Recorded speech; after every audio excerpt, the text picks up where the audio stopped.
So, I heard that you guys are going to go ahead and put in Zachary Reese for your Rookie of the Year pick.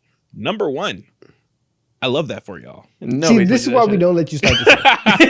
This is why. Because you come on here and you start the podcast with nonsense. I'm not lying, bro. I'm not lying. One between your legs pass and you're ready to Hall of Fame. I'm unbelievable. Oh, my goodness. We're here. I never not believed you, Reza. We're here. We tell Mo, go ahead, start the episode. Give us a cold open. He comes out with nonsense. Unbelievable. Straight propaganda. Welcome back to another episode. As you guys see by the title, today we're continuing our NBA season preview, portion of the season, where we have 4 episodes leading up to the season, where we really go over the landscape of the league and preview everything. And as you can see by the title, we're going to give you guys one thing about every single NBA team that we think you need to know.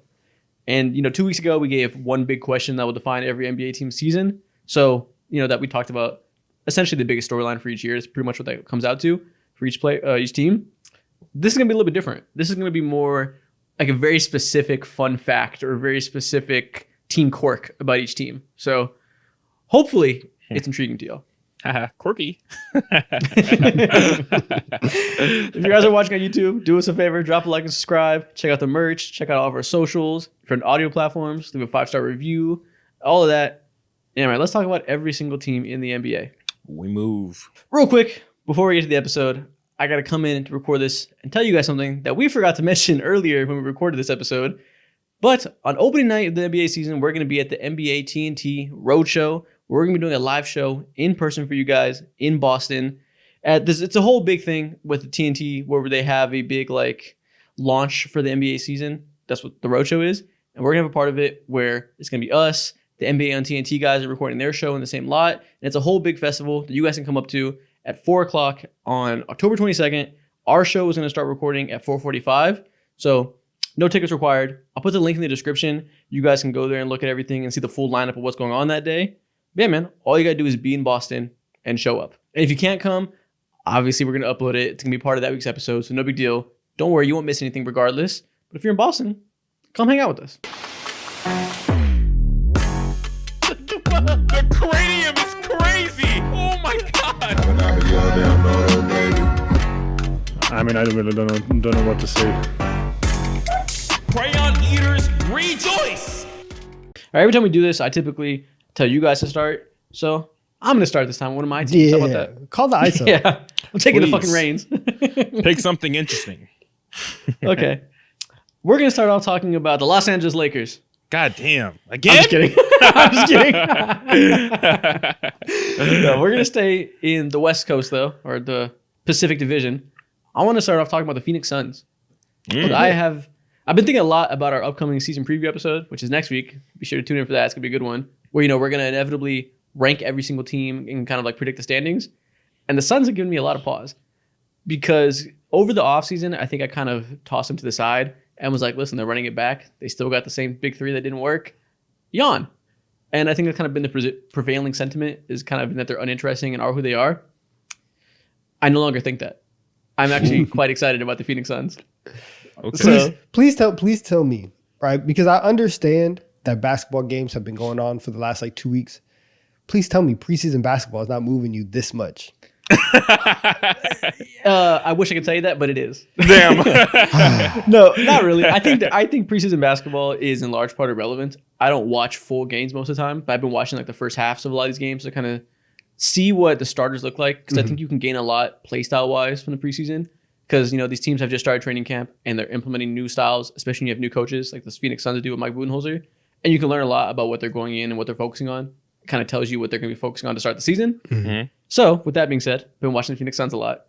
And my one thing that you need to know about the Phoenix Suns is that they did not run it back. This team is entirely different.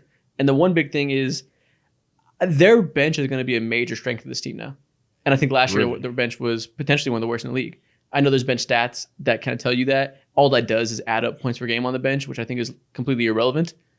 Because maybe they had a high points per game off the bench, I don't remember. But their bench was ass. They had no backup bigs, no backup point guards, just a bunch of backup wings who could kind of shoot and could kind of defend. Nasir Little, all these other guys, I'm blanking right now. A bunch of Nasir Littles were on their bench last year, and it wasn't exciting. Now under Mike Budenholzer, I think their bench is going to be extremely strong, actually, and they're going to be a very good team. Because, in the questions episode, I said, what's a 3-point volume going to look like? That's my biggest concern. It was terrible last year. That's been answered, I think. And through the first 2 preseason games, they are getting up threes like crazy. Mike Budenholzer has installed a lot of movement that is really generating these threes. He's not going out there like Frank Vogel did last year and just telling them shoot threes. He's putting in offensive systems that, promote that. Yeah. And with that being the case and that no longer being a concern, you look at their bench. They have a legit backup big now in Mason Plumlee. They have another backup big in their rookie second-round pick that I think is going to surprise a lot of people. Also, I don't know how you say his last name. I've only read it. I haven't heard it said out loud. I think it's Ogadaro. I don't want to butcher that. Mm. They have 2 good backup bigs. They obviously have Monty Morris, and they're starting Tyus Jones. They have They have a backup point guard now. Grayson Allen's coming off the bench. So they have a great shooter off the bench. Royce O'Neal. Maybe Bol gives you interesting things. They have the ability to employ a lot of lineups with 1 or 2 of their star ball handlers and always having a good big on the court, always having a good playmaker, always having a good shooter next to him. They're not going to have to deploy terrible lineups anymore. You sound very high on the Phoenix Suns. I am. I still think they might be like a 6 seed because the West is so crazy. That's what's nuts. Yeah. Nah, I like where you're going. I'm surprised also, like, a part of that bench, someone who I think is going to get a lot of playing time, their rookie Ryan Dunn, who's just Ryan Dunn, he looked good. He looked good. But he was smacking threes in the last preseason game. If he's smacking threes, that like carry on and continuously happens, then add him to that shit. Pull up transition threes, yeah, that's completely different than what they had off the bench last season. Yeah, it's entirely different. Like, it's crazy. And they were obviously a big mixed bag last season, dealt with their injuries. Mm-hmm. But if you look at their lineup data, last year with Bradley Beal and Grayson Allen on the court, while Devin Booker and KD are on the bench, which I think will be a big like end of the first quarter type of thing for them, or maybe say start of the second quarter. KD likes to play the whole first quarters, so maybe they kind of in their first bench platoon they take out Kevin Durant, take out Devin Booker, and they bring in Grayson Allen and keep Bradley Beal out there at the bench. I think that'll be the core of their bench. They had a 121 offensive rating with that's out there, which was a plus 7.3 net rating. Those were good lineups last year. And now you're going to have a good big all the time. Now you can put Monty Morris out there as well, so Bradley Beal isn't the point guard. Ryan Dunn can be the 4. Like, they have a lot to play with. Okay, sounds like they have optionality, and due to all the sets and how much, it's preseason. Seeing a ton of movement does not mean too much. But nonetheless, it is encouraging that it is at least that conversation has at least like entered the room. And I thoroughly believe in a coach like Mike Budenholzer because of his track record. Sounds like, and it looks like they're starting to form a whole new identity. Yeah, exactly. Like, they were straight up not a good deep team last year. Like, I think, Donovan, you'd probably say that they were one of the least deep teams in the league last year, right? 100%, yeah. And that shouldn't be the case when you have 3-star ball handlers. The reason you make a trade like that is because you could always have one of them on the court. And you should theoretically have a high-ass floor because you never have to have any lineups that don't have somebody who can create with the ball in their hands. And yet that wasn't an advantage of theirs last year because the roster was so stupid and Frank Vogel's offense was so unimaginative. I think both those things will be fixed now, and I think you're looking at one of the deeper teams in the league. Yeah, I think when you look at, having depth for the Suns, there's a lot of teams that obviously every team wants to have depth, and it means a lot to be able to play a bunch of different lineups, especially early on when you have a new coach and you're trying to figure stuff out. But I think also for me, you guys know me, the one thing that I'm always looking at is are these guys actually playing games? And for the Suns who have guys who do go in and out the lineup, being able to have serviceable NBA players around 2 stars or, worst case scenario around one of your stars, that goes a long way to help you survive, a 10-game span. And especially when you talk about the Western Conference and how deep it is, that 100% it's a superpower for a lot of teams. And so if that can be a strength for the Suns, then can they get up to 55 games? Bradley Beal was talking a lot of noise, and he was like, "Listen, well, if I had played half the games that I missed, we would have been the 1 seed." 55 is ridiculous. Exactly. But I know your point. I don't I don't know about that, but he is right. Yes, if Bradley Beal played in more games, they probably would have been in position to win more games. So they even as bad as they were, quote unquote, bad as they were, they won 49 games last season. This could sneaks, into the 3 seed with 52 games. And it's hard to make a big jump. Yeah. Big jump. It's hard to make a jump like that in the West with how competitive it is. And 2 more teams, trying to be competitive this season and trying to win. But I do think I am with you. I'm not fully moved by the Suns to automatically like stamp them into like top 3 in terms of preseason. But you neither am I. You do see the foundation for where they're going to be at. So shout out Bud, man. Some of these guys just know how to come in and like make you competent, and that's what they needed. Yeah. Like you said, the West is stacked. I don't know who's going to come on top. The top 6 or 7 is crazy deep. Really, the top 9. We'll get to that next week. But a lot of it's going to be war of attrition. Last year, we saw the Grizzlies drop off because all their players fell apart. In some part, the Suns fell off because the players fell apart. The Kings fell off because they had injury issues. And this team is so much more equipped now to deal with those issues. If Brad Beal misses games, great. Start Grayson Allen. If Devin Booker misses games, start Grayson Allen. If KD misses games, start Royce O'Neal. Like, they have so many options to just immediately slide guys up and maintain competency because you still have 2 star players there. I like them. Now, with all that being said, they still have one big issue. And this big issue is literally the biggest player on their team, Yusuf Nurkic. Probably one of the 3 or 4 worst starting centers in the entire NBA. And is he? Yeah. I mean, he's bottom half, so bottom 10 probably, regardless. In like, the bottom 20, bottom 25 when we did our centers rankings. Yeah, no, I get it. He's definitely not a strong suit, so I get your point. Yeah, so I would feel so much better about them if the helm of their defense, or just in traditional basketball conversation, the helm of your defense lies in your center. I'll feel so much better if he wasn't there and they had some other like regular basic rim protecting big. But and I can't have everything. You can't have everything. But I think because of him, their ceiling is truly limited. If they had another guy, or if they were able to find some other random like diamond in the rough through the G League or whatever it might be. So Iguodala, he's the diamond in the rough. He's nice. Yeah. He looks good. Then I'll like look at them as an entirely different team because they have someone in the paint who instills fear in defenders' heart. But instead, you got Yusuf Nurkic. Okay, Mo, who's your first team? We're doing what we always do. We're starting off with a lot of time on the first team.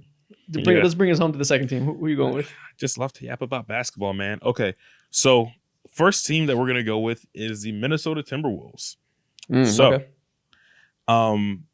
When this trade happened, everyone had mixed feelings. I think eventually you came around to it, Isaac, when you looked at the finances and all that, and you actually thought about the basketball fit. This team, I believe, will not only take another step forward defensively. They're already, I think, the best defense in the NBA last year. They're going to continue to hold that title. Naturally, like, Julius Randle is not as much of a cone compared to Cat at times. But I also think, now looking at it, they're probably going to take another step offensively, even though you lose one of the more elite offensive players in the entire NBA, centers in the entire NBA. Now listen, the Minnesota Timberwolves, in terms of percentage, are one of the more efficient three-point shooting teams over the last few years. But while at that, they didn't take any. I think they took like maybe 30, 31 per game last year. I believe with this Dante DiVincenzo trade, they now have 3 of the best wide open 3-point shooters in the NBA. And Mike Conley, they have 3 of the 8. Mike Conley, Dante DiVincenzo, and Naz Reid. One of the bigger issues for them offensively is that, of course, they don't take enough threes, but none of the looks were generated to take threes. Looks meaning someone who can go ahead and penetrate inside and just draw like 2-3 looks whenever you're like going downhill to the rim. One of the only guys of that team to do that last year was Mike Conley here and there, but mainly Anthony Edwards. They now add another guy. They now add another 3-point shooter who could get you 40% from the field, from 3-point line, on like 8 attempts per game. Naturally, this offense has to improve with the Julius Randle there. Now, again, has to improve. Okay. Yeah, because there are going to be more looks for a few of those guys to go ahead and get their attempts up. Now, just because Julius Randle there, do I think that they'll magically be a better 3-point shooting team? Like percentage wise, probably not. But in terms of those looks being there, I think they will be, because the volume will be. Gotcha. So your one thing that people have to know about the Timberwolves is you expect a higher 3-point volume this year with Julius Randle?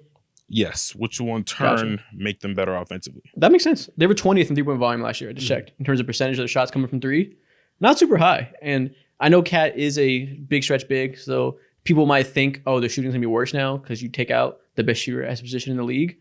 But Cat's the best shooter at his position in the league when he's playing the 5, because that's a big advantage being the 5-man. when he's at the 4, his volume is more normal. It's not as standout. He's still a great shooter, but it's not like a game-breaking thing, when you're getting that next to another big. What makes it special is when the 5-man on defense has to come out to him. Exactly. It's not as game-breaking as a 4. So you add in Julius Randle's playmaking ability. I see your vision. I see your vision a lot, actually. Just a couple years ago, the Minnesota Timberwolves were, back in 2020, 2021, when they had D'Angelo Russell, they were the number one, they were like top 5, I believe, in three-point attempts. They took like 41, 42 a game.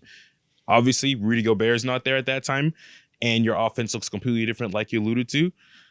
And now they have someone who have multiple penetrators at this point in time who can just allow the defense or the offense to have more layers to it, and they're not so predictable anymore.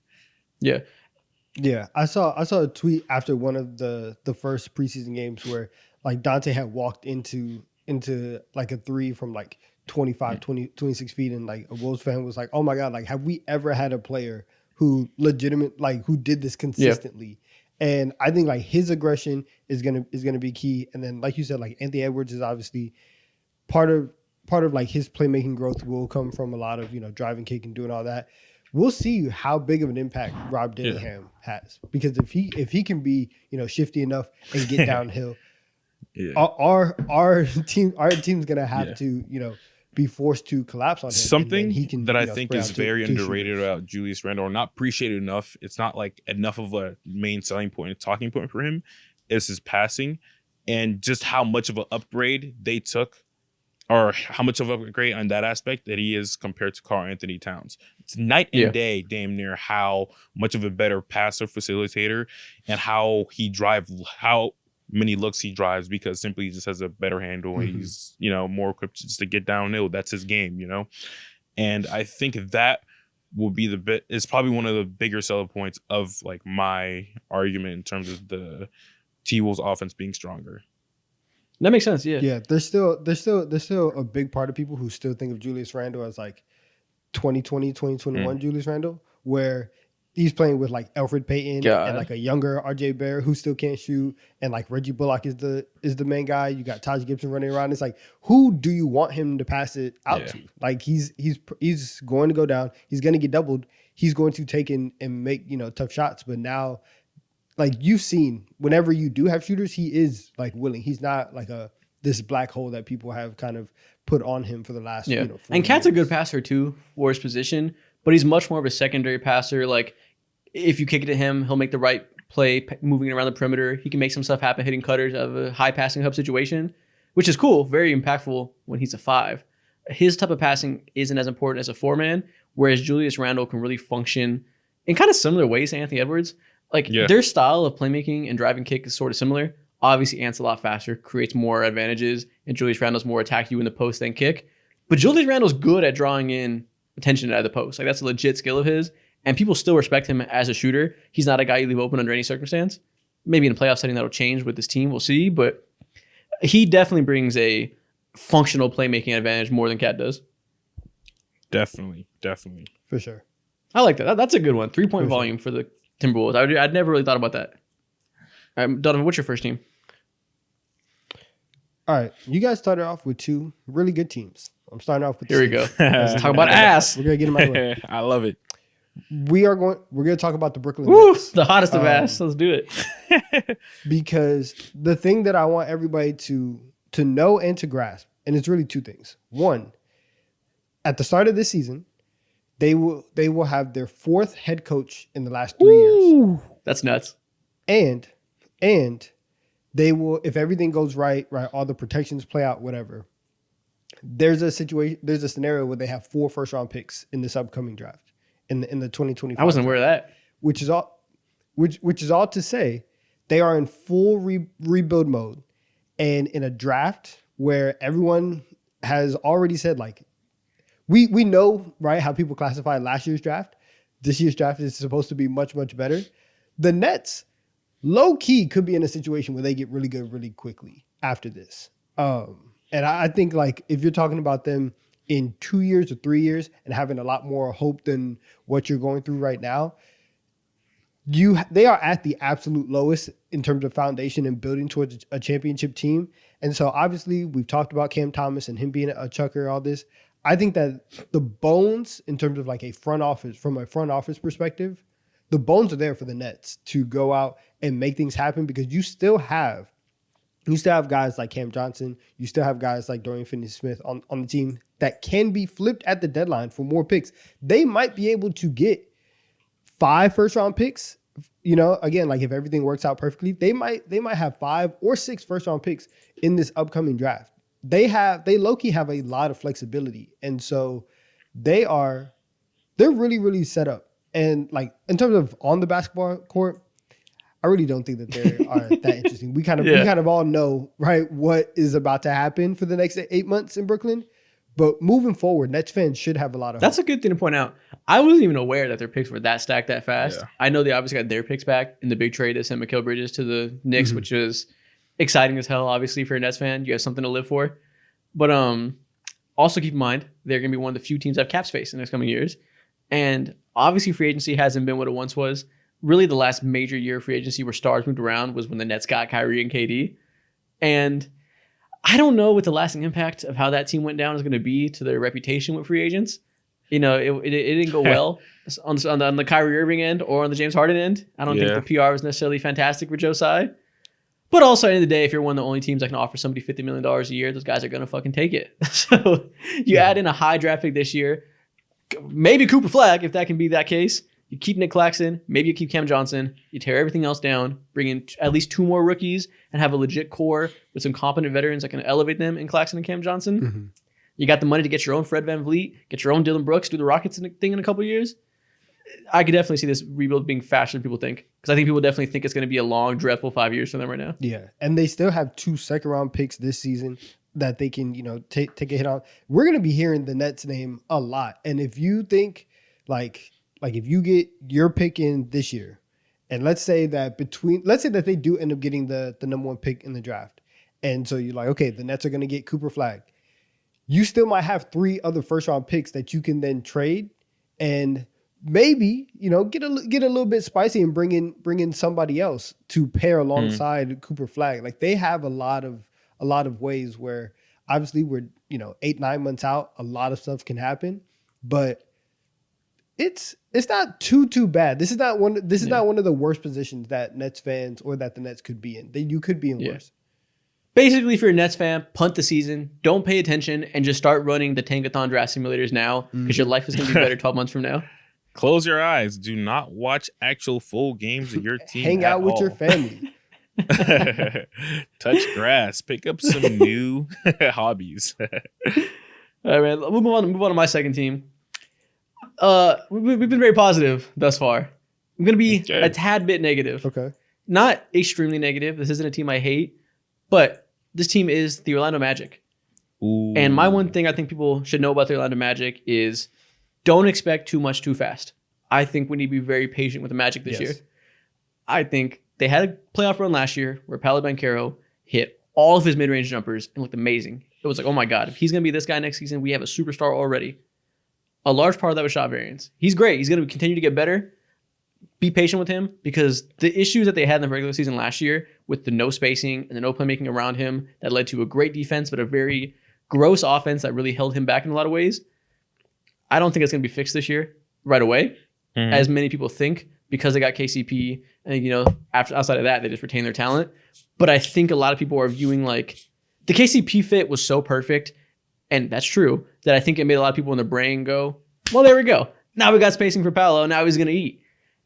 And KCP is very good. He is not Steph Curry. He is not Prime Klay Thompson. He's not walking those doors and saving their spacing. And more importantly, he's not saving their playmaking, which I think was just as big of an issue. They're really committing to Paolo Banchero, Franz Wagner, and Jalen Suggs being their lead playmakers of the future. Yeah. Which is cool. I think it's a perfectly fine strategy if you want to be patient and take that long game approach and groom them to be these high-level two-way type of players that can create with the ball in their hands. That'll pay off dividends in the future. But in the current time, it's going to lead to their offense being essentially the same as last year, but KCP is a little bit better of a shooter than Gary Harris, obviously, so it's going to be better, but it's not going to be fixed. And I think they're still going to be around the same quality of team as they were last year, which is fine. They don't need to be in a rush by any means, but I think I've sensed some a need for fans to kind of propel them into being like a top 4 or 5 seed already, when we need to let them do their thing and develop further. This is what happens Yeah. with a lot of young teams. Is that a lot of young teams or a lot of teams are trash for a long time, and then you have the one season where everything pops, everything goes well, you make it to the playoffs, and then everyone's like, okay, well, next year you take the next step. The one thing in like pro sports that people really, really need to understand is that progress is not linear. It is not okay, you make the first round this year, second round next year, third round, then the finals. It is you make the playoffs, then hey, maybe you do make a jump and you make the conference finals. The next year could be the year from hell, and you might miss the playoffs because somebody gets hurt. Like, stuff is so wild and so random. And I'm very, very high on Paolo, but I've been watching a lot of Magic tape, and I still am kind of hesitant on the playmaking front. And it takes time, yeah. right? He's going to be a third-year player. That's not a lot. Jalen Suggs, still very young. Franz Wagner, still very young. They can be their playmakers of the future, but it's going to take some time. Last year, they were 24th in turnover percentage and 21st in half-court offense. I don't anticipate that being a ton better to where we completely transform them and make them a top 4 seed. Yeah, I'm not sure. And you said earlier that like you're kind of cool with that strategy. I don't think I am. I think I don't think I liked the. Neither do I. Yeah, I think I would much rather them go out and try to find a point guard. And to their credit, they've drafted guards, right? They tried to bring in guards who can try and be full-time point guards. It's not 100% working out, but if they were a team that went out and got 17 minutes a night from Chris Paul, like I think that could have done a lot for them. And they are not. They're not going to explode and be the second seed in the East this year. I'm with you on that. Only reason I say I'm okay with it is because I understand it, because you want to start Jalen Suggs long term because he's such a just game breaking defensive player that you want to give him the chance to develop into the lead point guard and let him be that. So I'm okay with him playing the long game and not rushing things. Yeah. But like, I watch this team and I also say I wish they had a point guard that can shoot and pass the ball. Very much so. Yeah. I was watching a press conference or some type of interview maybe last week or 2 weeks ago or so. And Jamal Mosley was just talking about how much time that they were investing into Jalen Suggs being the full-time point guard and elevating and eventually, being that dude alongside Paolo and relieving all the stress of the playmaking abilities. I don't necessarily know if that's a great idea. I think sometimes you need to be real and look at a player for what he is and put him in the best situation to be possible. Don't try to form them or force them to be something that they're not. But he's young. You never know what could happen. Yeah, exactly. You don't know yet. At all. And I agree with you guys. Like, progress is not linear at all. I think 2 years ago, the Orlando Magic got better compared to the previous year by like 10 games. And last year, they got even better again. We saw them get better by like 10 to 12 games. And I'm not over here expecting them to be a third seed or a fourth seed or anything like that. I definitely do see like a slight decrease in win percentage happening simply because it's just the way this is just the way development goes. I think also like a litmus test that I'm thinking about when it comes to teams that are fresh off of a rebuild is seeing how they operate once they get a taste of success. Do they continue? Do they just like run it back, or do they like build on their strengths, or are they like taking their time and really like being super picky when it comes to who they add on the roster, or are they just like beating a dead horse? And I think in this instance right here, they're just like beating a dead horse compared to someone like OKC who they really took their time, could have like spazzed out, traded Josh Giddey in the middle of the season for Larry Markin or whatever, but. And we're talking about with like the elite DMs, and they just waited until the right guys were available. Yeah, and I will say they currently don't have enough playmaking on the roster still, and could use a little more shooting. But they're so primed to make a trade. I don't know if people realize this summer they had like 3 bigs who were free agents, and they re-signed all of them. They now have Wendell Carter, Goga, Mo Wagner, and Jonathan Isaac all getting minutes at the 5. And obviously some of those guys can play some minutes at the 4 together. Mo Wagner can shoot a little bit, and Jonathan Isaac can play the 4. But that's a lot of big men on this team when you already have Paolo, who's going to get all of his minutes at the 4. You're not really playing him at the 3. They're perfectly primed to make a trade for another guard at some point.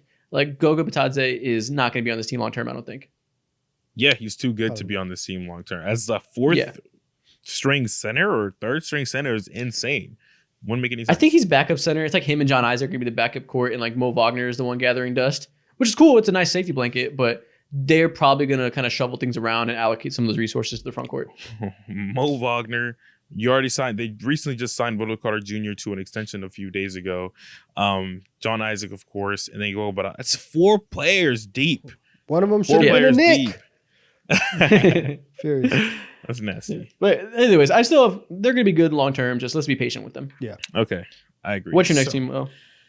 For my next team, we can stay in the Eastern Conference and talk about the Charlotte Hornets. To me, Donovan, I think a couple of days ago, or maybe it was last week, you said that you were kind of sold on them and you expect them to make somewhat of a leap. And I agree. Now, I don't know how far that leap is going to be, but I do envision them getting better. Why? Because hopefully, really it all depends on LaMelo Ball's health. Nothing that I say after this matters if he's not healthy. I want that to be noted. But I sit down and I realize, I'm like, whoa, like they got Trey Mann out there, Swagger's OD on the court, but also like he is like their new version of Terry Rozier, can do a lot of like cool on the ball stuff, can be mass as a point guard and shooting guard at the same time, release a lot of tension. Mark Williams hopefully is actually healthy. T-John Salon, the rookie that they added, after watching him in preseason and a little bit of stuff that he did in summer league, even though he looked terrible, he is actually like a serviceable player. And I don't expect him to be like, getting 30 minutes a game or 25 minutes a game, but you can rely on him for easy 15 to 17 minutes because of how good and patient of a shooter that he's proven to be so far. So I see that. I see depth forming, and I'm like, yo, this might be a cool ninth seed. So what's your one thing that you think they're going to be in the play-in? I think they're going to be in the play-in. They're going to be better than a lot of people think. I agree. I have such a hard time deciding both play-in races right now because I'm so high on so many of these mid-tier teams, and the Hornets are one of them.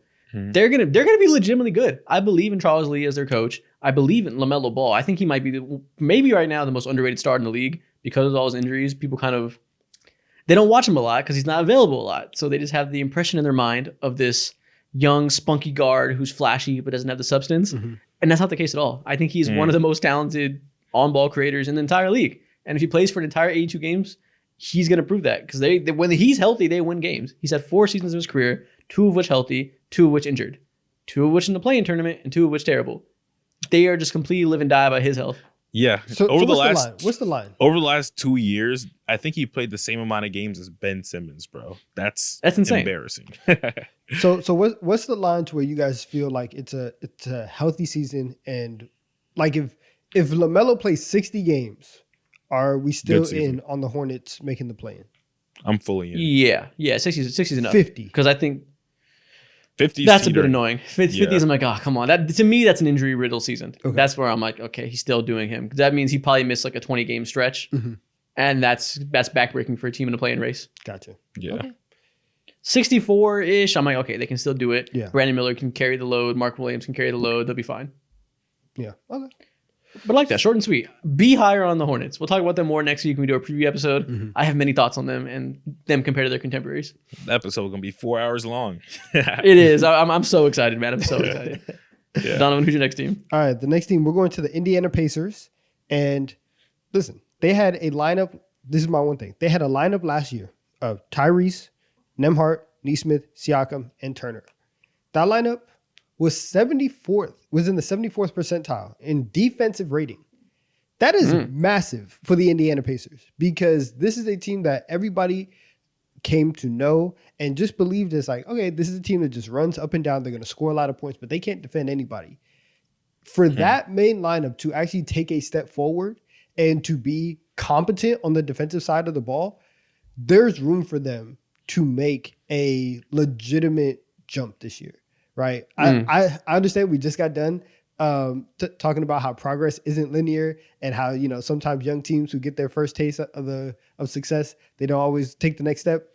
The Pacers are kind of still in line though. Like they're kind of set up for that because during that stretch, like whenever you got Siakam back, Tyrese still isn't healthy. Now, just because he's healthy, is he going to be a great defender? Absolutely not. But he's still going to be able to move around. Like you might be able to get him on some deflections. He still is a very like long player at the point guard position. So I think them having a competent defense for a majority of the game or having their closing lineup be solid on both ends. Is there a world that I see where the Indiana Pacers might be the 4 seed in the East? Yeah, I do. Like they might be able to get home court advantage.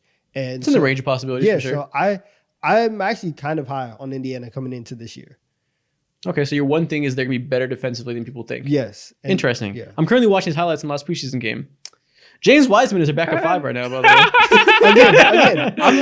I'm talking about that one specific line. The James Wiseman, if he's your starting center, hey, listen, we have to. Let me make sure. Maybe I'm forgetting somebody, but what's that lineup again? What's that lineup again, Donovan? It was Tyrese, Nembhard, Nesmith, Siakam, Miles Turner. Okay. Yeah, that makes sense. That's their best 5 defensive players. And this all comes down to what we talked about in the questions episode of can they build around Siakam with the full season there. Mm-hmm. And, he's a good defensive player. If they can really get him comfortable and maximize the impact of him and Nesmith together on the perimeter, that can be a good defensive unit and they kind of hide Tyrese's flaws. And obviously, Jarris Walker, this is a very pro Jarris Walker podcast. I think he could be a good defender one day. He isn't that good of a defender at this point. He's terrible fighting over screens. We actually just showed a highlight as I'm talking where he got burnt on a screen, but reached around, used his length to rip the ball. Mm-hmm. Maybe he can do a lot of that. We'll see. If he's in the rotation, he's a swing factor because his defense is frustrating to some Pacers fans. That's kind of why he didn't play last year. Yeah, but they have the pieces. Like the team that we saw at the start of the season, where they were like far and away the best offensive team. Like if you look at their offensive rating from the start of the season to the in-season tournament final, their offensive rating was like over 123 points per 100 possessions, and they were like 2.5 points better than the second best team. They were clicking. They're obviously not going to be like as explosive as that because that is that's like peak of your offensive powers. So when that comes down a little bit, are you going to have something else to fall back on? And I think that they will. Okay. Yeah, I like that. Their defense being better makes total sense. Yeah. Okay. Next team I want to talk about, the Memphis Grizzlies. This is a team that obviously all offseason I've talk been about the demon since the draft. All offseason since the day the draft happened, since the draft streamer reacted to the picks, I said Zach Edey is going to be the steal. One of the steals of the draft. Let me not say the because I love me some Reed Shepard, as we'll find out later in this episode. But I said Zach Edey on the Grizzlies is going to be exactly what they need and make them fantastic. I still believe that. So I'm not going to go with that as the one thing people need to know because if you listen to the show consistently, you knew that. You know I love Zach Edey and I think he's going to be with exactly what they need. That's fine. What the thing I think people really need to pay attention to is Gigi Jackson and what he looks like when he returns from injury.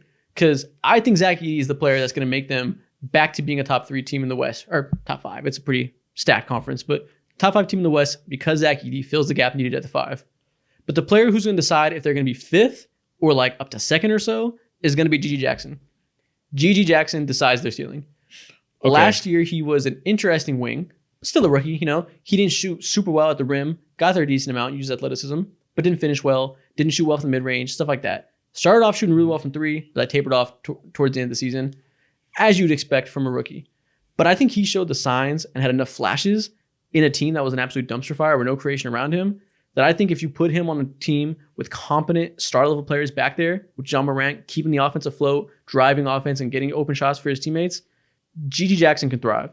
He averaged 1.6 points per possession on cuts and 1.5 points per possession on roll man plays and shot 49% from the corner 3. That's all he's going to need to do. Spot up in the corner, set good screens, use your size, go to the rim, hit backdoor cuts, do all the small stuff, be like I don't want to say Aaron Gordon type, that's such a hard player to replicate, especially defensively. But offensively, do what Aaron Gordon does, use your size down low, and hit corner 3s, and he can really elevate these lineups they have. Sure, he can do that and then some with his shot creating. So bare minimum, like I think that your description of like him being the swing factor from becoming either like a 2 seed to as low as like a 5 seed is fairly accurate. Yeah. Unfortunately, he's already injured, so that's not great. Yeah. The injury bug is back. That's why I've cooled down on saying Memphis is a lock for a top 3 team. God doesn't like them. They're always injured. They do not have anybody on their side up above. It's tragic. But listen, man, when he's back, he's going to be nice. He can really what happened to him again? What was it? I forget. It was a lower body injury. I forget what exactly it was. I think it's a hamstring or something like that. Yeah, he's out for a couple months. Couple of months? Wait, months? It's a meaningful injury. I think he's out to like December, I think. Let me see. Oh, I missed that. That's so I did not fried. see months. I saw Ja had a little, ankle thing that he was dealing with. Yeah. I did not know it was months. It was surgery on his foot. He had to repair the fifth yeah. metatarsal on his right foot. So not great. None of those words sound appealing. Goddamn. Well, the listen, tiny after bone, Christmas, hey, the Grizzlies are in go mode. I like that. He'll be reevaluated in 3 months. That was September. So yeah, about 2 more months. Oh man, that's sick. Okay, that's sick. But Christmas, they're making a run. And I think Jaren Jackson Jr. is out too. Like had some hamstring. I think he's the one who had hamstring issues or something like that. He'll be fine. Vince Williams though is also going to miss some time, so they are getting bit early. Oh Not my great. god! Early Bubble than wrap late. this Let's see thing. if they can just sustain. If they can just hang around the 4 or 5 seed in the West and not drop too low, they'll be all right. I just got to stop talking about them. The more I hype them, the more injured they get. So I got to just shut my fucking mouth. Mo, what's your next team? I like the sound of that. Do that more often. Oh my god, what's your fucking team? So it's about time we talk about the Atlanta Hawks. One thing that people need to learn about the Atlanta Hawks this year is that this is the most versatile that this team has ever been, at least since the year 2021. Back in 2021, we saw them have the most success due to them having guys like Kevin Huerter, Danilo Gallinari, DeAndre Hunter was still there, but Kevin Huerter and Danilo Gallinari are people who really let this team breathe and gave them like shooting versatility, ball handling versatility, and at times with Kevin Huerter specifically, defensive versatility. Can I stop you real quick? Go ahead.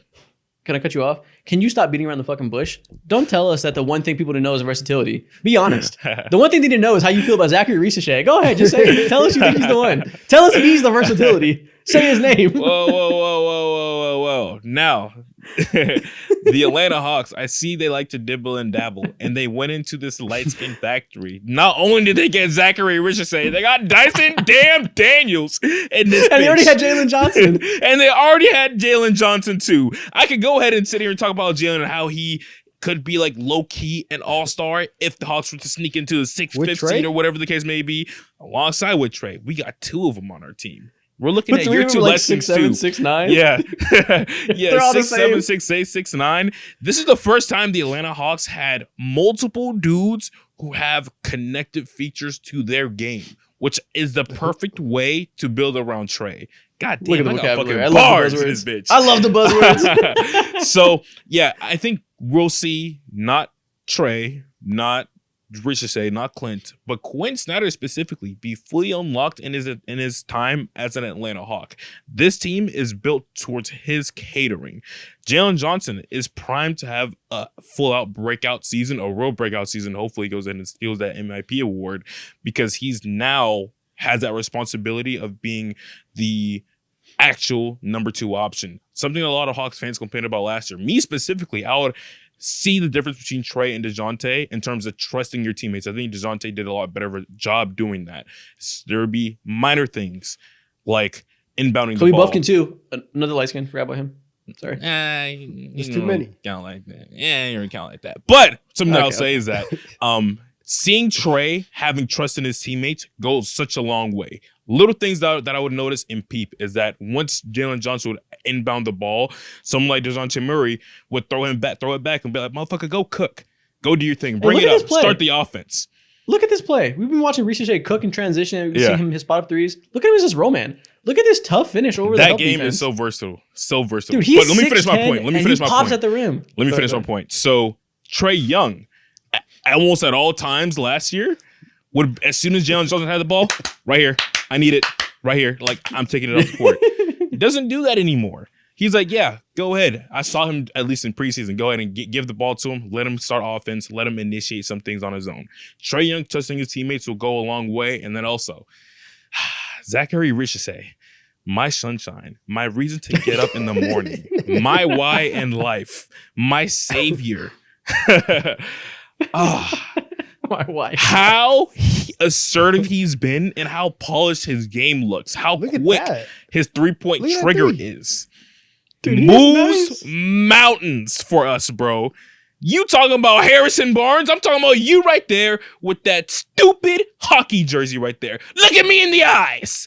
You just called that Frenchman Harrison Barnes.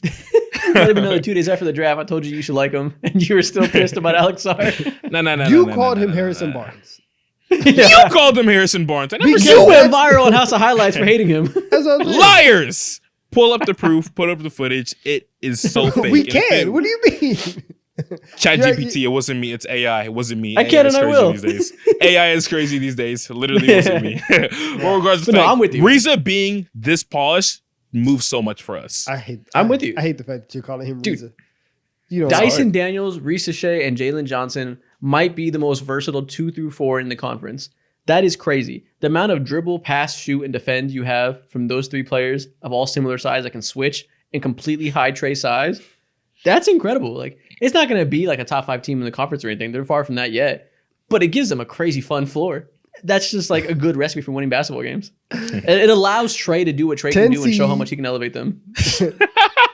That's not, listen, they traded away an all-star level player and they got better. They're going to be back in the play-in, which is better than you could have said last year. Like, that's successful. They were in the play-in last year. They've been in the play-in every year that the play-in's been available. I thought they fell out of it last year. They got back in at the end. I can't remember. Yeah. Last year was it was a blur, bro. Why did I think they felt like the 12th seed last year? No, they were in it. Okay, well, they'll be more respectable. Oh, no, they were in it, but weren't they like they were the good amount of games back? Weren't they like far back from the 9, though? They were 3 games behind Chicago. Yeah, they were in it because somebody Chicago had to beat was it. 7 games behind Miami for the 8th seed. They were in it because somebody had to be in it. Neither of them should have been allowed. But I will save that rant for a different day. But yes. They'll be much closer to the 8th seed. They'll be with the pack in the middle tier. Crazy fun floor. 10 or 11 seed. Get ready. Now. Hey, okay, you need to say this real quick. You're right. But the league is loaded right now. Like I'm making these lists that 8 through 11 in both conferences is tough. Like being the 9 seed is nothing to sneeze at this year. Yeah. Now, something I will say also, y'all suck. As a Hawks fan, I'm just happy that we're actually building towards productive basketball and we're not wasting and just watching. You will trade Trae Young. Now we're actually building something. You said that last year. So I'm not listening to you, man. You were wrong. You said that would happen in June. I was in June crossing my hands, waiting for it. Where it at? It didn't happen. It's not happening. Nobody wanted him. What do you want from us? It's not that nobody wanted him. He was happy in Atlanta. What are you talking about? All right. That's not the issue. His happiness was never the issue. All right, Don, what's your next team? All right, I'm going to the Philadelphia 76ers. I'm going to tell you guys why. Their biggest signing of the offseason wasn't Paul George. It was Andre Drummond. Ew. And I'm going to tell you why Andre Drummond is going to be so key to this team. You're ridiculous. It has been known for years that when Joel Embiid is on the floor, listen, they cook. And they are a really, really good team. But the moment he goes to the bench, it doesn't matter if it's for 10 seconds, for 3 minutes, that lead will be blown, right? They have shuffled in a whole bunch of backup fives. And Andre Drummond, obviously, is not an MVP level player. He's still good. And he is still competent. And he will be able to... Look at him. Look at that. Look at him finish over that 5'7" guard on the breakers. Yes, big man, on the breakers, yeah. Running the floor, catching the seed. That's what I want New Zealand breakers. That's what They're so small. Look at them. No, what are they doing? The biggest guy on their team is like 6'5". That's amazing. But yeah. Look at him. Big man basketball. Look at that board. Andre Drummond providing competent center minutes when Joel Embiid is off the floor it's actually going to be massive, because even if they still like lose the minutes, I don't think that they will lose them by as much of a margin as they have before. And having Paul George there, it obviously is massive. And then having Tyrese and Paul George there is great to, take the load off of Joel. It's not so much pressure on him to build up a massive lead before he goes out. But like Paul Reed was awful.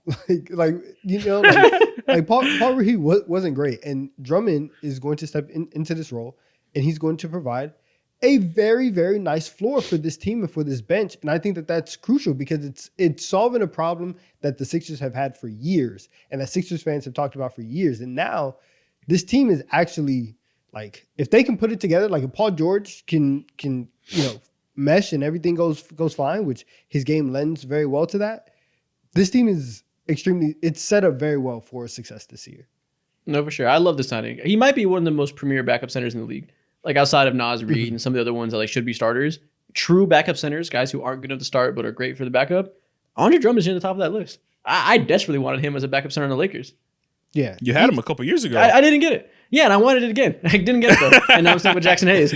I would love to be the Sixers and have Andre Drummond behind my star center. But instead I have Jackson Hayes, who neither here nor there. Shout out to the Sixers. You finally got a backup big to help Joel. Kudos to you guys, because that's going to be big. I like that. Nice succinct. They got to upgrade at a key position on their bench. I love that. What's next for you, Isaac? We're going to go to the Los Angeles Lakers. It's about time we talk about them. And my number one thing that you need to know about the Lakers is something you probably already know, but you need to hear about it some more. JJ Redick is not Darvin Ham. He's not even close. He could not be more different. And I think that is going to be the story of their season. You know, off season, everybody expected big moves. They're chasing Klay Thompson. They're chasing almost Valanciunas. All these different names that were on the market. We heard rumors with the Lakers trying to make it happen, trying to make a big move. They swung a lot and they missed a lot and ended up running back essentially the same roster. They added Dalton Connect and Bronny James and ran it back. So people kind of view them as same old Lakers. Mm-hmm. I've been talking on Twitter a lot about the standings and my predictions. And every time I mention in passing that I had the Lakers as like the 7th seed, people are like, oh, you're so disrespectful to all the other teams in the West. The Lakers suck. They're the same. Keep in mind, they were the 7th seed last year, so I think they are the same. But JJ Redick has shown that I think it's okay they didn't make moves. I think he's going to add an element to this team that is going to fix a lot of the weaknesses without needing a talent injection. Because Darvin Ham was more incompetent than we realized, I think. Damn. I think this whole preseason, and the way everybody's talking about JJ Redick, it feels like he's a godsend, like he invented coaching. Because his team is so down bad after the Darvin Ham experience that just seeing a good coach that's like kind of smart and kind of understands how modern basketball should be played and how modern organization should be ran, he's doing basic stuff. Like he mentioned that they're tracking their vitals and having like these devices on them in practice, which is something like every college team has done for the last decade. But the Lakers are broke and don't have an infrastructure in place. So JJ Redick bringing these basic ideas to the team is blowing their minds. It's blowing their minds. It's ridiculous. And I think he'll be a good coach. But the point isn't that he'll be great or anything. We'll see. He's a rookie head coach. We don't know yet. But he is so competent and Darvin Ham was so terrible that this team is going to be better this year. Their offense last year, stagnant as hell. If you watch his first few preseason games, what JJ Redick is bringing to their offense is just like everything you wanted to see in the old man LeBron era. LeBron's being used as a screener. He's being used as an off-ball mover, using his gravity to get downhill and create shots for others. All their other guards are getting the ball and given more chances with the ball in their hands, but not how we did last year where we just told Austin Reeves to go cook and pick and roll and be the point guard. We're running him off of screens, getting him into weak side action and getting him going downhill where the scheme creates advantages for him. Last year, Darvin Ham just said our scheme is going to be the star players creating for others. They're going to make the scheme. We're going vice versa now. We're putting Anthony Davis in positions to succeed. We're giving him the ball in the high post. We're making it so he has to touch the ball. So he can't go 5 minutes with being phased out because he just stands there while Darvin Ham tells Austin Reeves to go cook. We're forcing the action and really elevating the offensive players, the star players with the scheme so that can spread to others instead of vice versa. It's going to be night and day. I'll say that. Expect to look a very different Lakers offense. And I guess if I had to say one thing about that, I said a lot of things. The one thing you know is they're going to be a top 10 offense this year.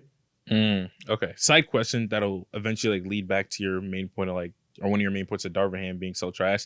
Did you guys see any of the starting 5 yet on Netflix that just released? Yeah, I'm like 3 episodes in. The starting 5? Oh, yeah. Yeah, I'm 3 episodes in. I haven't seen Darvin Ham once. All I've seen is LeBron criticize him and say this minutes restriction is fucking stupid. Yes, like he's frying him every opportunity that he has. And like you said, day by day, the more that you talk about JJ Redick just doing like the most basic things ever, makes us know that everyone really, really, really fucking hated him. Yeah. And like JJ Redick is talked nonstop about screening, about having good discipline switching, all the buzzwords that are a key part of every modern X's and O's scheme. Every good coach in the NBA right now, whether it be Ty Lue, Mark Dagnall, Chris Finch, all these offenses are built on realizing that the game is about motion now, and you have to get people on advantage to succeed. Don't just have your star players dribble the ball and watch everybody look at them. And that's all the Lakers did last year. They were 24th in screen assists, They were 28th in frequency of off-screen plays and 26th in dribble handoff plays. Just a low activity ass offense, and that's going to be completely different this year. Cement offense, cement feet offense. That's what I call it. That's exactly what it was, and it's going to be entirely different. I don't know if defensively they're going to be great or anything. Jackson Hayes is still the backup 5. They still got a bunch of small guards. I can't tell you anything about that end of the court yet, but I can tell you the offense will be very, very good. Yeah, Okay. it makes sense. I'm think down with that. Yeah, I'm with you that I think that the Lakers are going to be better than a lot of people expect. Yeah, I agree. Just naturally having LeBron and AD alongside competent shooters in D'Lo, Austin Reeves, and whoever else last year just walked them into the 15th best offense in the NBA. And I think just absolutely doing nothing too. They ain't got to do nothing but breathe because you have LeBron and AD with a little bit of spacing. But now that you have someone like JJ Redick who can actually like put in real principles and emphasize on screening and off the ball movement and all the other stuff that you mentioned, Isaac, they're going to walk into like the 7th, 8th best offense in the NBA, in my opinion. Exactly. Easily. And the defense, time will tell. They have a lot of young wings who I think are very exciting. I'm excited to see what Dalton Knecht can do. Max Christie's finally going to play. We'll see what Jalen Hood-Schifino can do. There's a lot of potential there. That'll decide the defensive side of the ball. But like you mentioned, the floor offensively is already decent with a just ridiculous coach. Add in a good one, and the floor is very high. Okay. All right, What's your next team, Mo? I like where we're going. Okay. So my next team, you said the Lakers. Let's actually just flip to the Clippers. One thing that you have to, I'm going to keep this short too. One thing that you must know about the Los Angeles Clippers is that they are one James Harden hamstring away from being absolutely fried this season. So go further into that. Obviously, a couple years ago, they made a trade, that humongous Shai Gilgeous-Alexander trade for Paul George, and they have no control of any of their picks up until the year 2030. That's 5 years away from now. And That's James awful. Harden shouldering all that load, you know, he's 34, 35 years old at this point in time. I believe he has a lot of good stuff in him, but to ask a 34, 35-year-old to be and to have the same capabilities of raising an offensive ceiling, turning an offense that should be like 17th to like top 5 or top 10 is tough. And if anything happens to him, this offense is fried because then you have a Norman Powell-led offense. Ivica Zubac-led offense, which is disgusting work. So, yeah. Yeah. They're so weird because I think they're going to be good and they're a little bit underrated because they have a good coach and 2 really good stars. So I think when they're all healthy, they're going to be as good as all these other middle tier teams. But every year, somebody falls out of this plane race because they get hurt and an injury sinks them. And I've never seen a team more perfectly set up to get fucked by injuries than the Clippers. They have 2 players that matter, and they're both old and injury prone. If one of them gets hurt, they are screwed. Like, there's no way in hell I'm going to expect them to make the play-in race just because there's so many good teams, and somebody has to be on the odd end out, and they have such a good chance of it being taken out of their hands. They're screwed, I think. Yeah, they are. But if they're healthy, they'll be great. But how can you possibly expect good health? Yeah, they're gonna be bad. Something interesting about the Clippers. Something interesting about the Clippers. We may be wrong because history over the last 13 years says that, hey, this team hasn't been trash for 13 years. They just if they're healthy, we're wrong. Consistently end up being one of the better teams in the Western Conference because, you know, offensive schemes, somewhat talented players, and just like they're never fully incompetent. But I think this may be the year that they go ahead and fall off super hard because of who's at the helm of their team.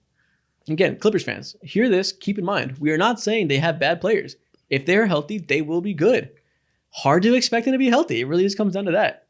Like, look at the track record of the league. Every single year, health defines the play-in race. The Kings last year went from the 3 seed to the 9 seed, pretty much because of injuries. They didn't really get worse. A lot of teams got better, so that's part of it, but they got fucked by injuries. It happens every single year. The Grizzlies, obviously. The Suns, obviously. Like, it's going to happen, and they are not built to withstand it at all. Yeah, exactly. Now, if you still had Paul George on this team, another star who could hold things down bare minimum if anything happened to Kawhi or James Harden, then I'm not coming here on this injury and on this pod and saying like they're absolutely cooked if anything happens, because they have some guy who can attract a lot of attention, start offense, and all this other stuff. But they don't have those guys anymore at all. Yeah. They're relying on 35-year-old James Harden. That's the difference. The Sixers have Joel Embiid and Paul George, who are also injury prone and getting up there in age. They could also be prone to get messed up. But they have Tyrese Maxey there to help supplement it. So you have another extra guy. Who do the Clippers have to supplement it? Nobody. And even if they are healthy, you're putting a lot of faith in James Harden to just turn it back on and be able to carry more of a load that he hasn't shown in several years.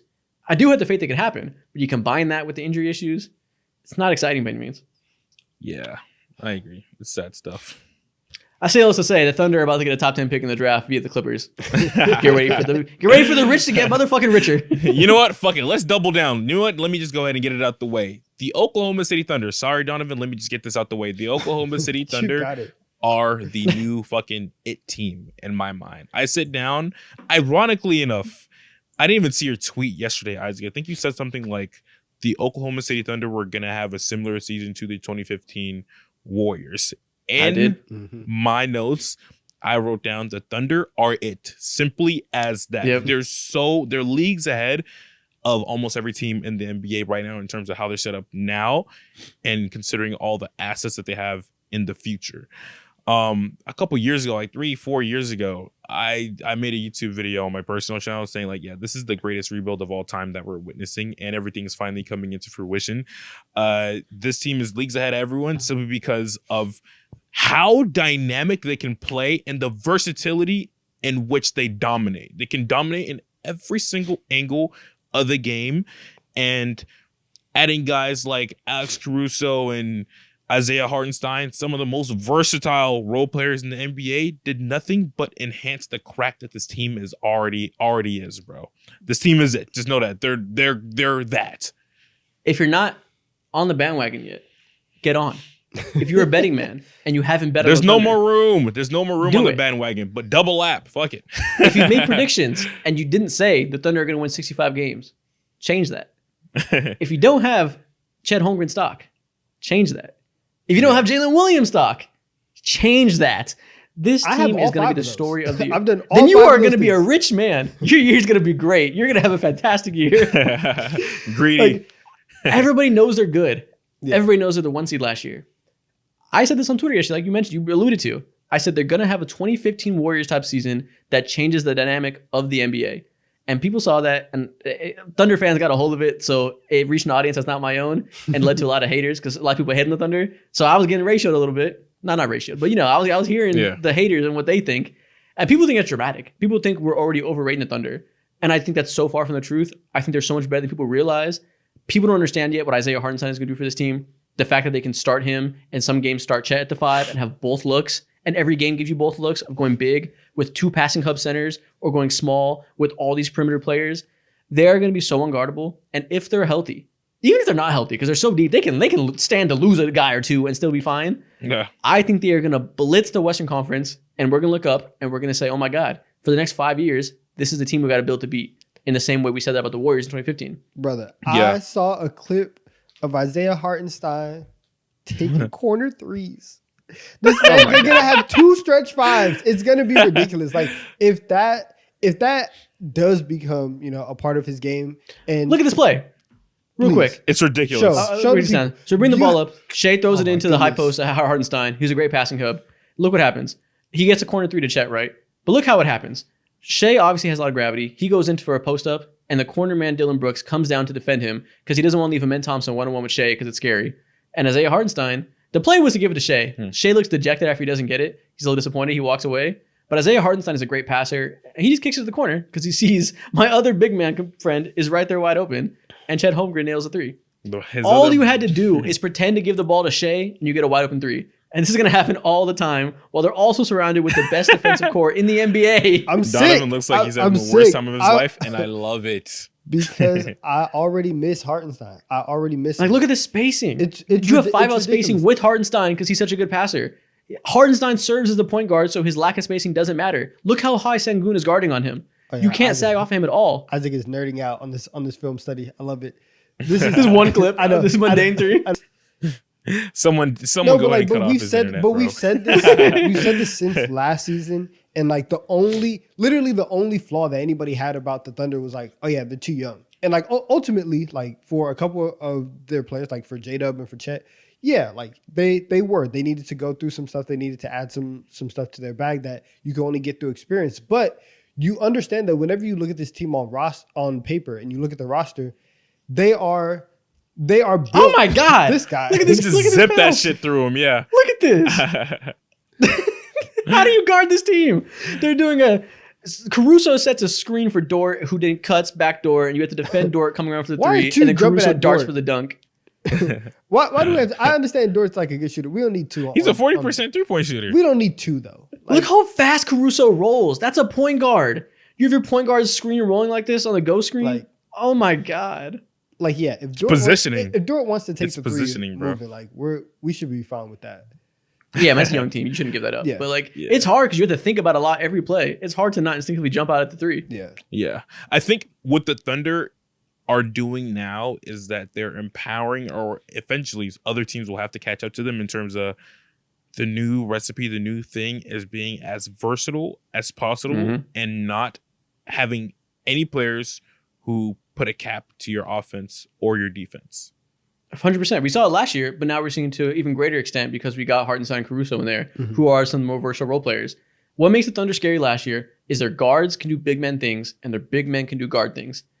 Lou Dort and now Alex Caruso and Jalen Williams, all these guys are great screen setters and can roll to the rim and create passing out of the short roll. That's what made Draymond so amazing because he could be a big man that could pass when he sets the screen and catches the ball down low. He can kick it to shooters. They can do that too because they put their guards there who are already good passers into those positions to kick out to shooters. And then now you have big men like Isaiah Hartenstein who can be the passers when traditionally that'd be a point guard. So not only do you have a little guy setting a screen when his defender is small and isn't used to defending screens, you have a big guy throwing the passes when his defender is big and isn't used to defending those type of passes. It flips the game on its head. And when you have that type of versatility with elite shot making, with elite defense, you cannot guard it. It's ridiculous. Bro, a dream for Isaac. You know what? For your birthday, Isaac, come in March, I'm going to try to lock you up in a room with Mark Dagnall, and I want you to be present for a film session. You're gonna explode of joy and happiness. That'd be an amazing interview to talk to Mark Dagnall. It'd be crazy. Yeah, no, the schematics are gonna be insane. He's that guy's ridiculous. He's so slept on. Yeah, exactly. I agree. Right, man. So TLDR, the Thunder are going to be the team of the year. Please, I pray they stay healthy because if we say all this shit and then we come out and Chet's foot falls off again, I'm going to scream. Yeah, if Chet is the most important dynamic of this entire thing because he is what single-handedly They makes have him feel Hartenstein. Like unguardable. they're set I up. mean, yeah, you're right. This is You're why, right. This is why They'll be a 3 why- seed instead. This is why Yeah, we're exactly. so They'll high be on them. 3 Is that like, oh yeah, we're gonna miss out on like Chet Holmgren if he gets hurt unless you have another like 7-footer who can pass and be a hub. Like they're fine. They're gonna be they might amazing have, no matter what happens. They might have the MVP on their team this year and they might go over 500 in games he misses. They might still be a positive team in games Shea misses because you have They're good. They're fine. Yeah. What they feel like to me is like a way more advanced version of a team like the Boston Celtics in terms of like youth. It didn't take them that long to find out their identity. They have not a similar format as the Boston Celtics because the offense looks completely different. But in terms of like the advancements that I'm talking about, it's just way more integral. Like the Celtics aren't running the same. There's just like limitations to some things that Jaylen Brown can do versus J-Dub and Chet Holmgren and stuff like that. So these are the two teams. Don't be surprised with how much they kill the league, bro. Yeah, this is going to be a year kind of like those years when it was just like, oh yeah, the Warriors and the Cavs are going to be in the finals. Pencil it in. And we're not viewing it that way yet because the Thunder haven't done it yet. So the public needs time to get behind that. But I feel nearly as certain. Yeah, I agree. Last year you were fully sold on a team like the Oklahoma City Thunder, and I liked them a lot, but I was like, they need time, and also you need someone to go ahead and reassure Chet Holmgren. That was my main selling point. But guess what? News for you all. Time has passed. They have earned their stripes, or just a little bit, and they have now battle scars, war wounds. And they added 2 swaggy white boys in Caruso and Hartenstein, so now they're gonna go crazy. And they got rid of their one terrible white boy. They're up. They're up. They couldn't be more up. Wow, man. It's gonna be great. Donovan, what's the next team? All right, short and sweet. We're gonna talk about the Chicago Bulls really, really quickly. Oh fuck! Because listen, we've known the Bulls to be this mid team for like the last like 3-4 years.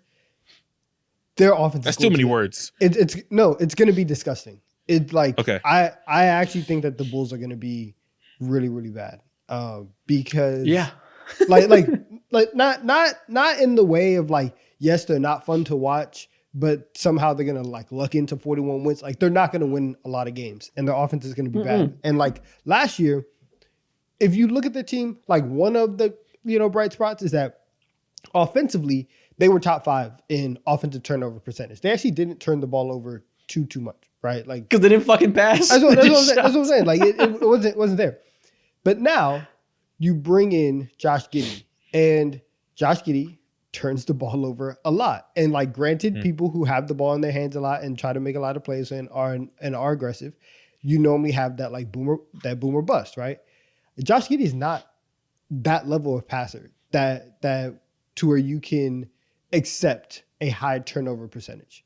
He's just like, he has the ball a lot, and if you give him the keys, it's going to be disgusting. And now you have this like rotation where Kobe White excelled last year. Now you put Josh Giddey in there. Are you letting Josh Giddey run your offense for 35? Oh, right. That is 90 seconds. I timed minutes? you. That is 90 seconds on the Bulls. Your time is up. Your time is up. That's 90 seconds. So yes, they're going to be very, very bad. You're not gonna like watch Lonzo Ball? Damn. I would love to watch Lonzo Ball. I'm not confident we're going to be able to. Is his leg Wait. healthy? Yeah, actually, fun fact. For how long? He is like the first like professional athlete to actually have like a whole entire brand new knee. Like a brand new knee with brand new cartilage. It's insane. Yeah. So I expect him to be a completely different player. I have no idea how effective he's going to be. It's pretty scary. It's crazy that I saw a tweet that said, in a rare age of smart front offices, they have the one lone dumb GM in the league. And it's crazy how true that is. They just have the one dumb guy that's stuck in an old age.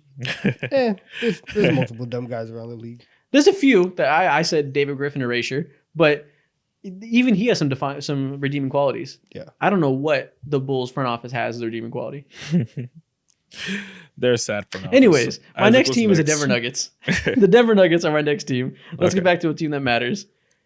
I think the one thing you need to know about the Denver Nuggets is relax. They're going to be completely fine.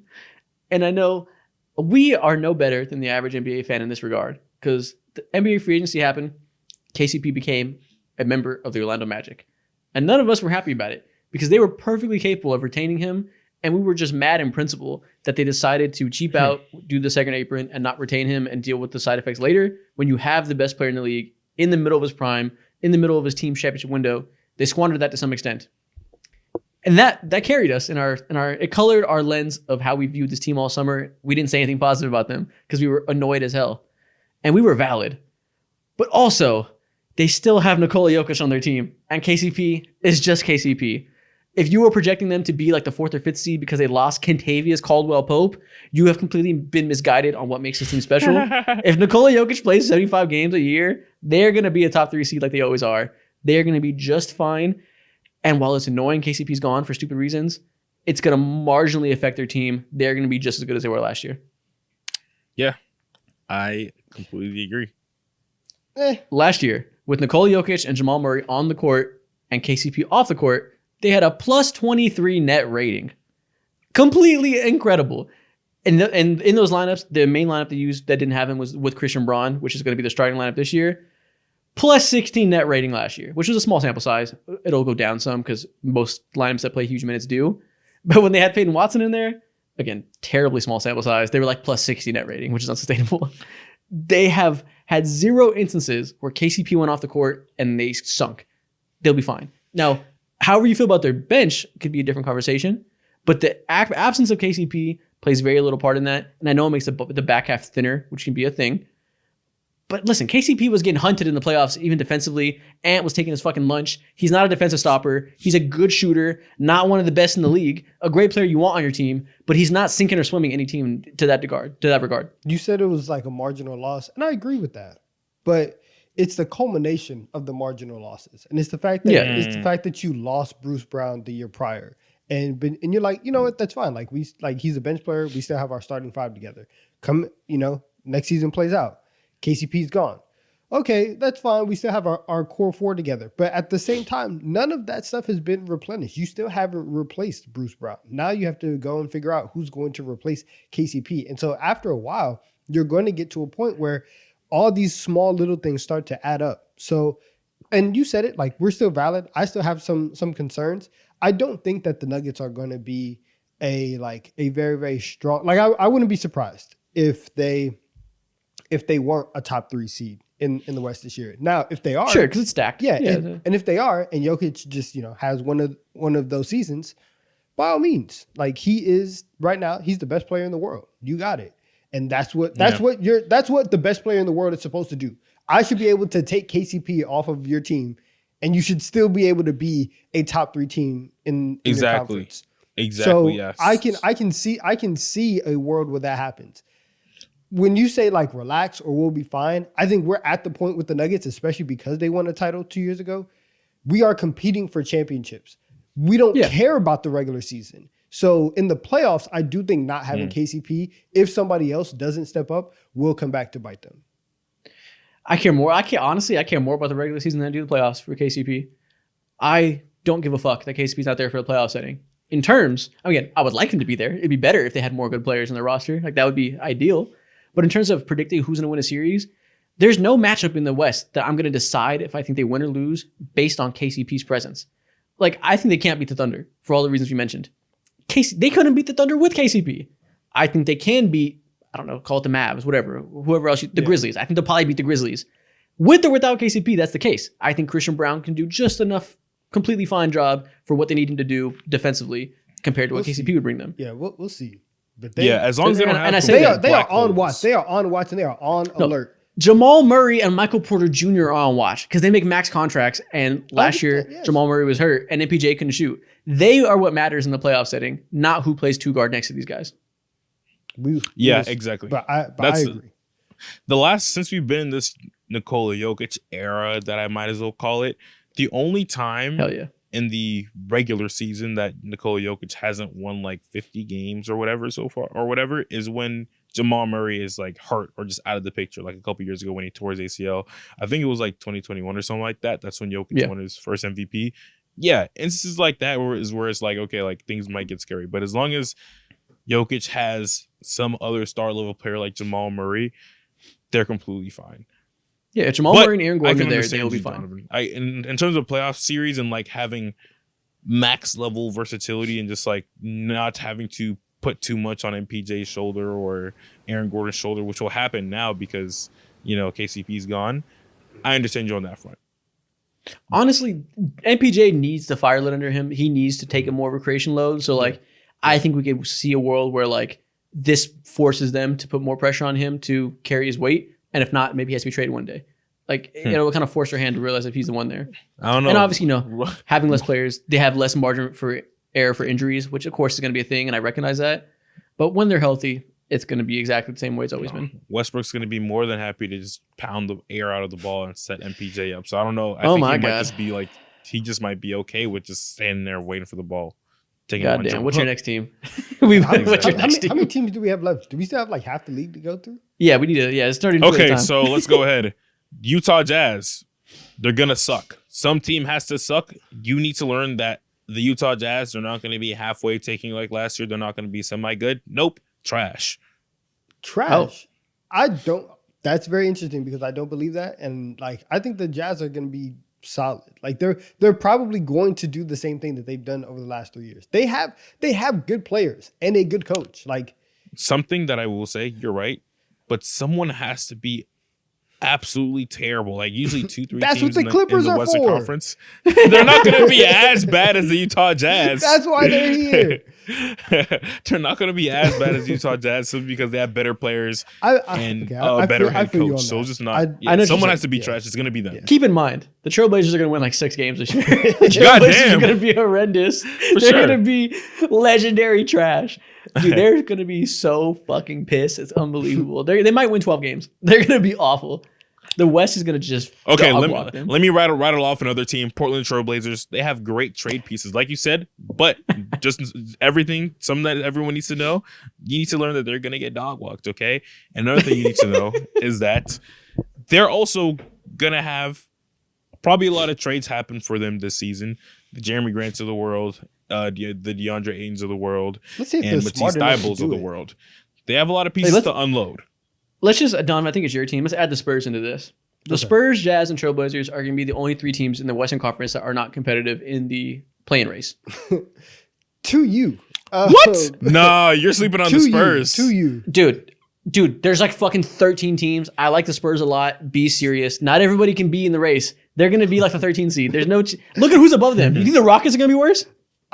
They could be. We will talk in more detail next week. But I'm saying this right now, and this is one of my points for the Spurs. Last year, they were trash on defense in almost every single way, except for one. Right? Their rim defense was just outside the top 10. They were 11th in rim defense, and it's because they have the avatar. They have Wemby right there. Having him and Castle there, you beef up your defense a little bit. You get a full offseason in terms of Vic being in the NBA, him being bigger, and the fact that he's not going to be on like a minutes restriction for some of these games. Like, you're going to be able to get a much better defense. I do think that they are going to be. I think that his elevation and his growth, they're going to be in the race. I don't know if they're going to get to 10, dude, but there's no room. They will be in the race. Who's gonna fall out then? The race can't be 7 You never teams. know. You can't sit down and assume like none of these teams are gonna fall out. Some team always has major injury stuff or like this beef or whatever the case may be. You know what? Something's gonna happen. Even with that happening, we'll just do a little preview for next week. For 7 through 10, for 7 and 8, I think the competition will be the Lakers, the Kings, the Pelicans. That makes sense, right? For 7 and 8, 2 of those 2 teams will probably get it. Okay, right? Probably. Yeah. Then after that, next tier, we have the Rockets, we have the Clippers, and we have the Warriors. That makes now at 6 teams for 4 slots. I got some bad news for you. Like, I get it. I get it. I don't like the Clippers or Warriors either, but that's 6 teams for 4 spots. Regardless, they're not going to... Kawhi's not going to miss 80 games, I hope not. If that happens, then sure, they're going to be gone. You never know. Something Obviously, you never know. He misses even for the Lakers, bro. all the time. Yeah. Obviously, you never know, but we have to assume that, like, if things are regular, the Clippers... You do know with Kawhi. That's the thing. Is like Kawhi had one of his healthiest seasons. If you think that at this stage in his career, Kawhi Leonard is going to have back-to-back of his healthiest seasons of his life, I can't see that happening. We are going to witness a lot of James Harden basketball. And I'm not saying they're going to get to 10, but I'm saying that they will be in the race and it will be competitive. Yeah. Sure. And here's the thing. I have the Clippers at the bottom of that tier. Okay. We're getting way too much into the season previews right now. We gotta save it. There's just no room. They gotta tap in. They gotta tap in next episode. Y'all are giving them too much. Y'all gave no him one's too hating. much. You're just be fucking realistic. There's so many teams in the West that there's just no room unless three of the 6 teams above them fall off, which I guess is possible. How can you predict that to be the case? Though that's just all that means is you want the Spurs to be better. Week. Come back next week and watch me predict it. Just straight confirmation bias. Why do you think they'll be better than the Warriors? I think Steph will miss 70 games. All right. You never fucking know, bro. But next team, trash team. I can say anything at this point in the season. At this point in the calendar, where no basketball has been played, I can say whatever I want and say, "Hey, man, crazy stuff happens all the time." Okay. I will say. I think LeBron will fucking move to Mars. You never know. The Lakers are out of it. Hey, it's getting kind of hot in California. Maybe he doesn't want to be there anymore. Oh my god! Who's the next team? Who are your 2 next teams? Okay, we're gonna talk about the Washington Wizards. They got Malcolm Brogdon. Listen, they got Malcolm Brogdon in the building this season. However, Malcolm Brogdon is gonna be Malcolm Brogdon, and he's gonna be hurt. He just got surgery like 2 days ago, and so once again, the Wizards are gonna be in this rebuild. We have no idea how it's gonna go. So, Bob Carrington, shout out to you. I want to see every move in your bag. That's all. Wow. Like, I want to see that. I want to see what Bilal has been doing in the offseason. Alex Sarr, I already know it's going to be rough for you in year 1. You're playing for that team.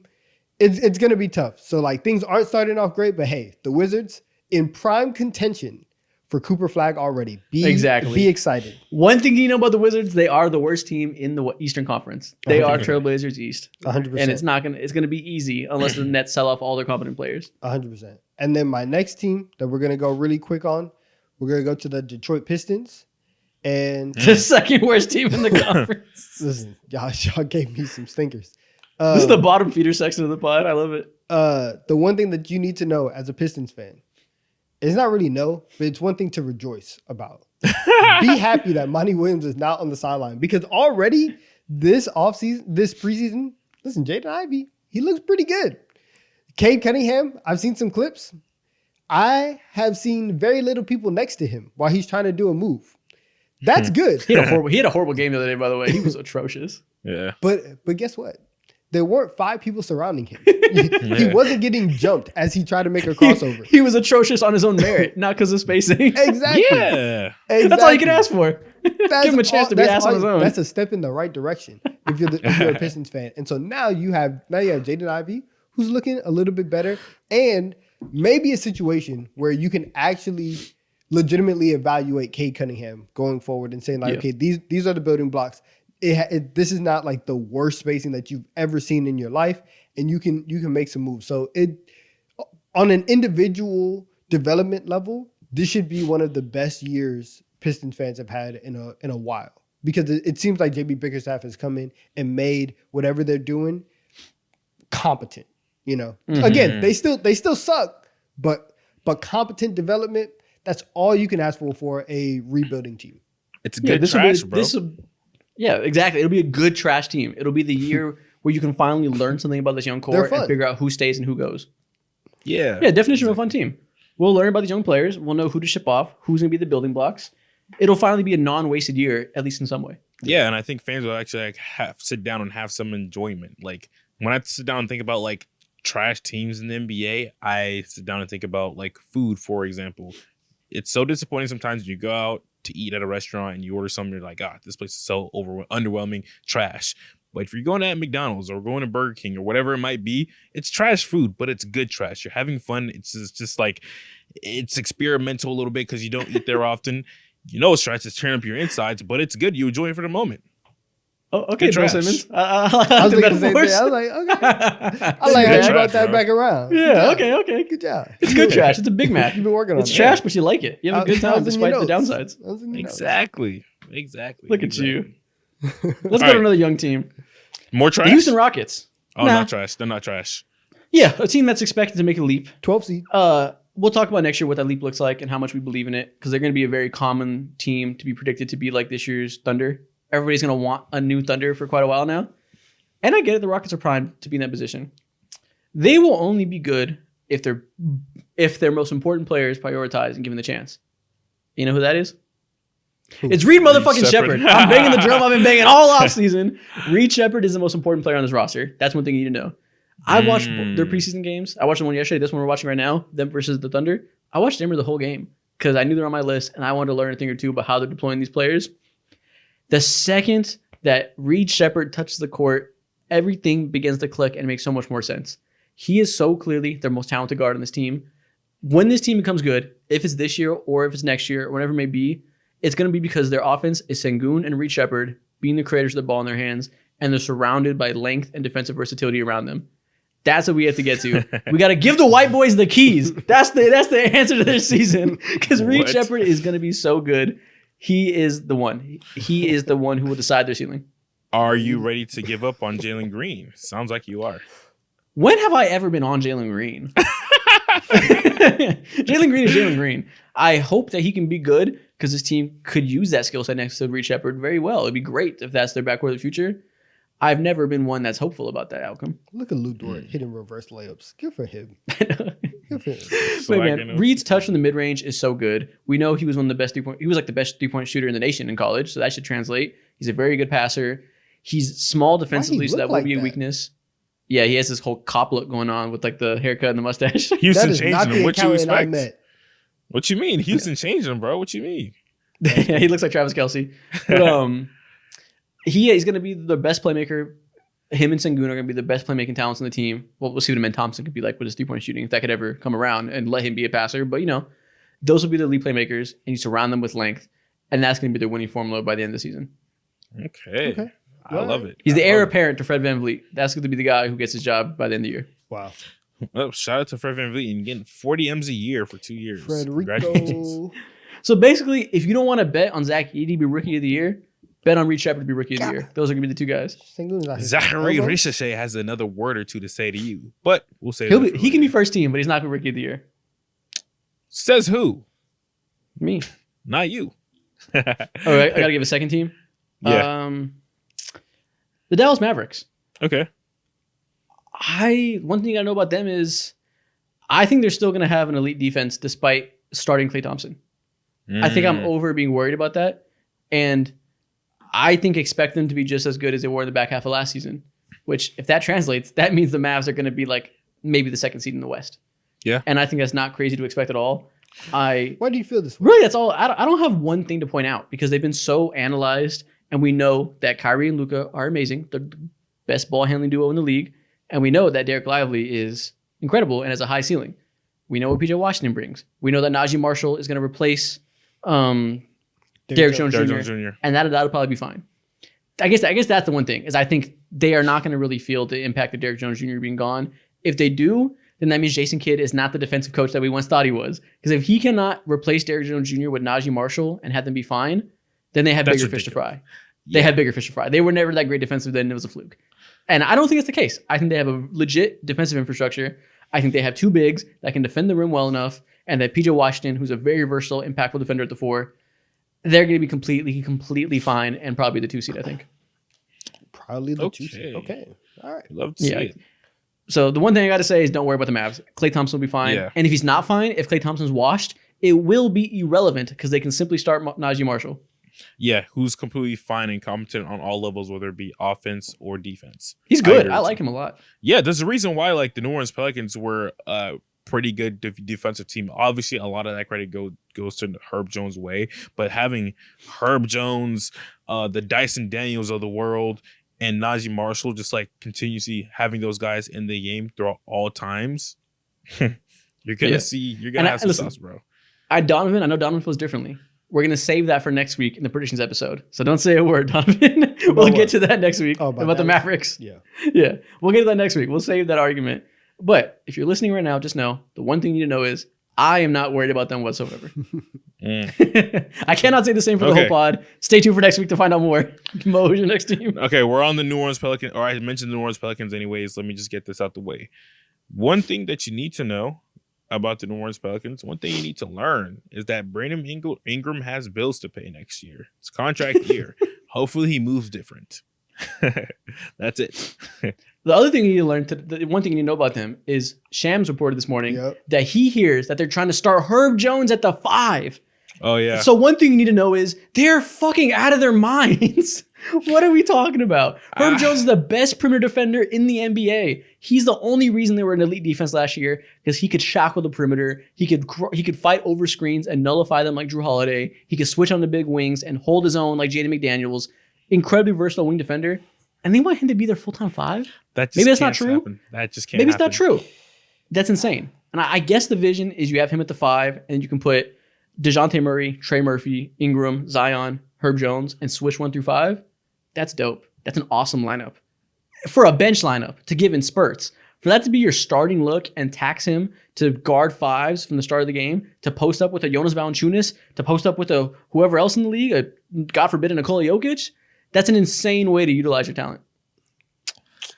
Yeah. I hate what drugs have done to our community, man. I hope that Shams is yapping and he just misheard and that it's not true because that is so fucking stupid. It just doesn't make any sense. It just doesn't make any sense. Anybody with a functioning brain would understand, like, yeah, this cannot be true, bro.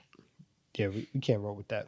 Are you done? Are you done with your team, Swell? Or you got one more? I think I got one more, which is 2 more actually.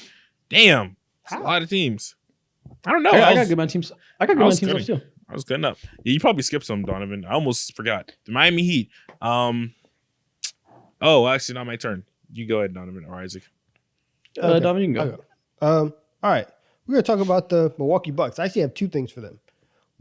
Hell yeah. One, last year, they did not run. they were not a team that got out into transition a lot.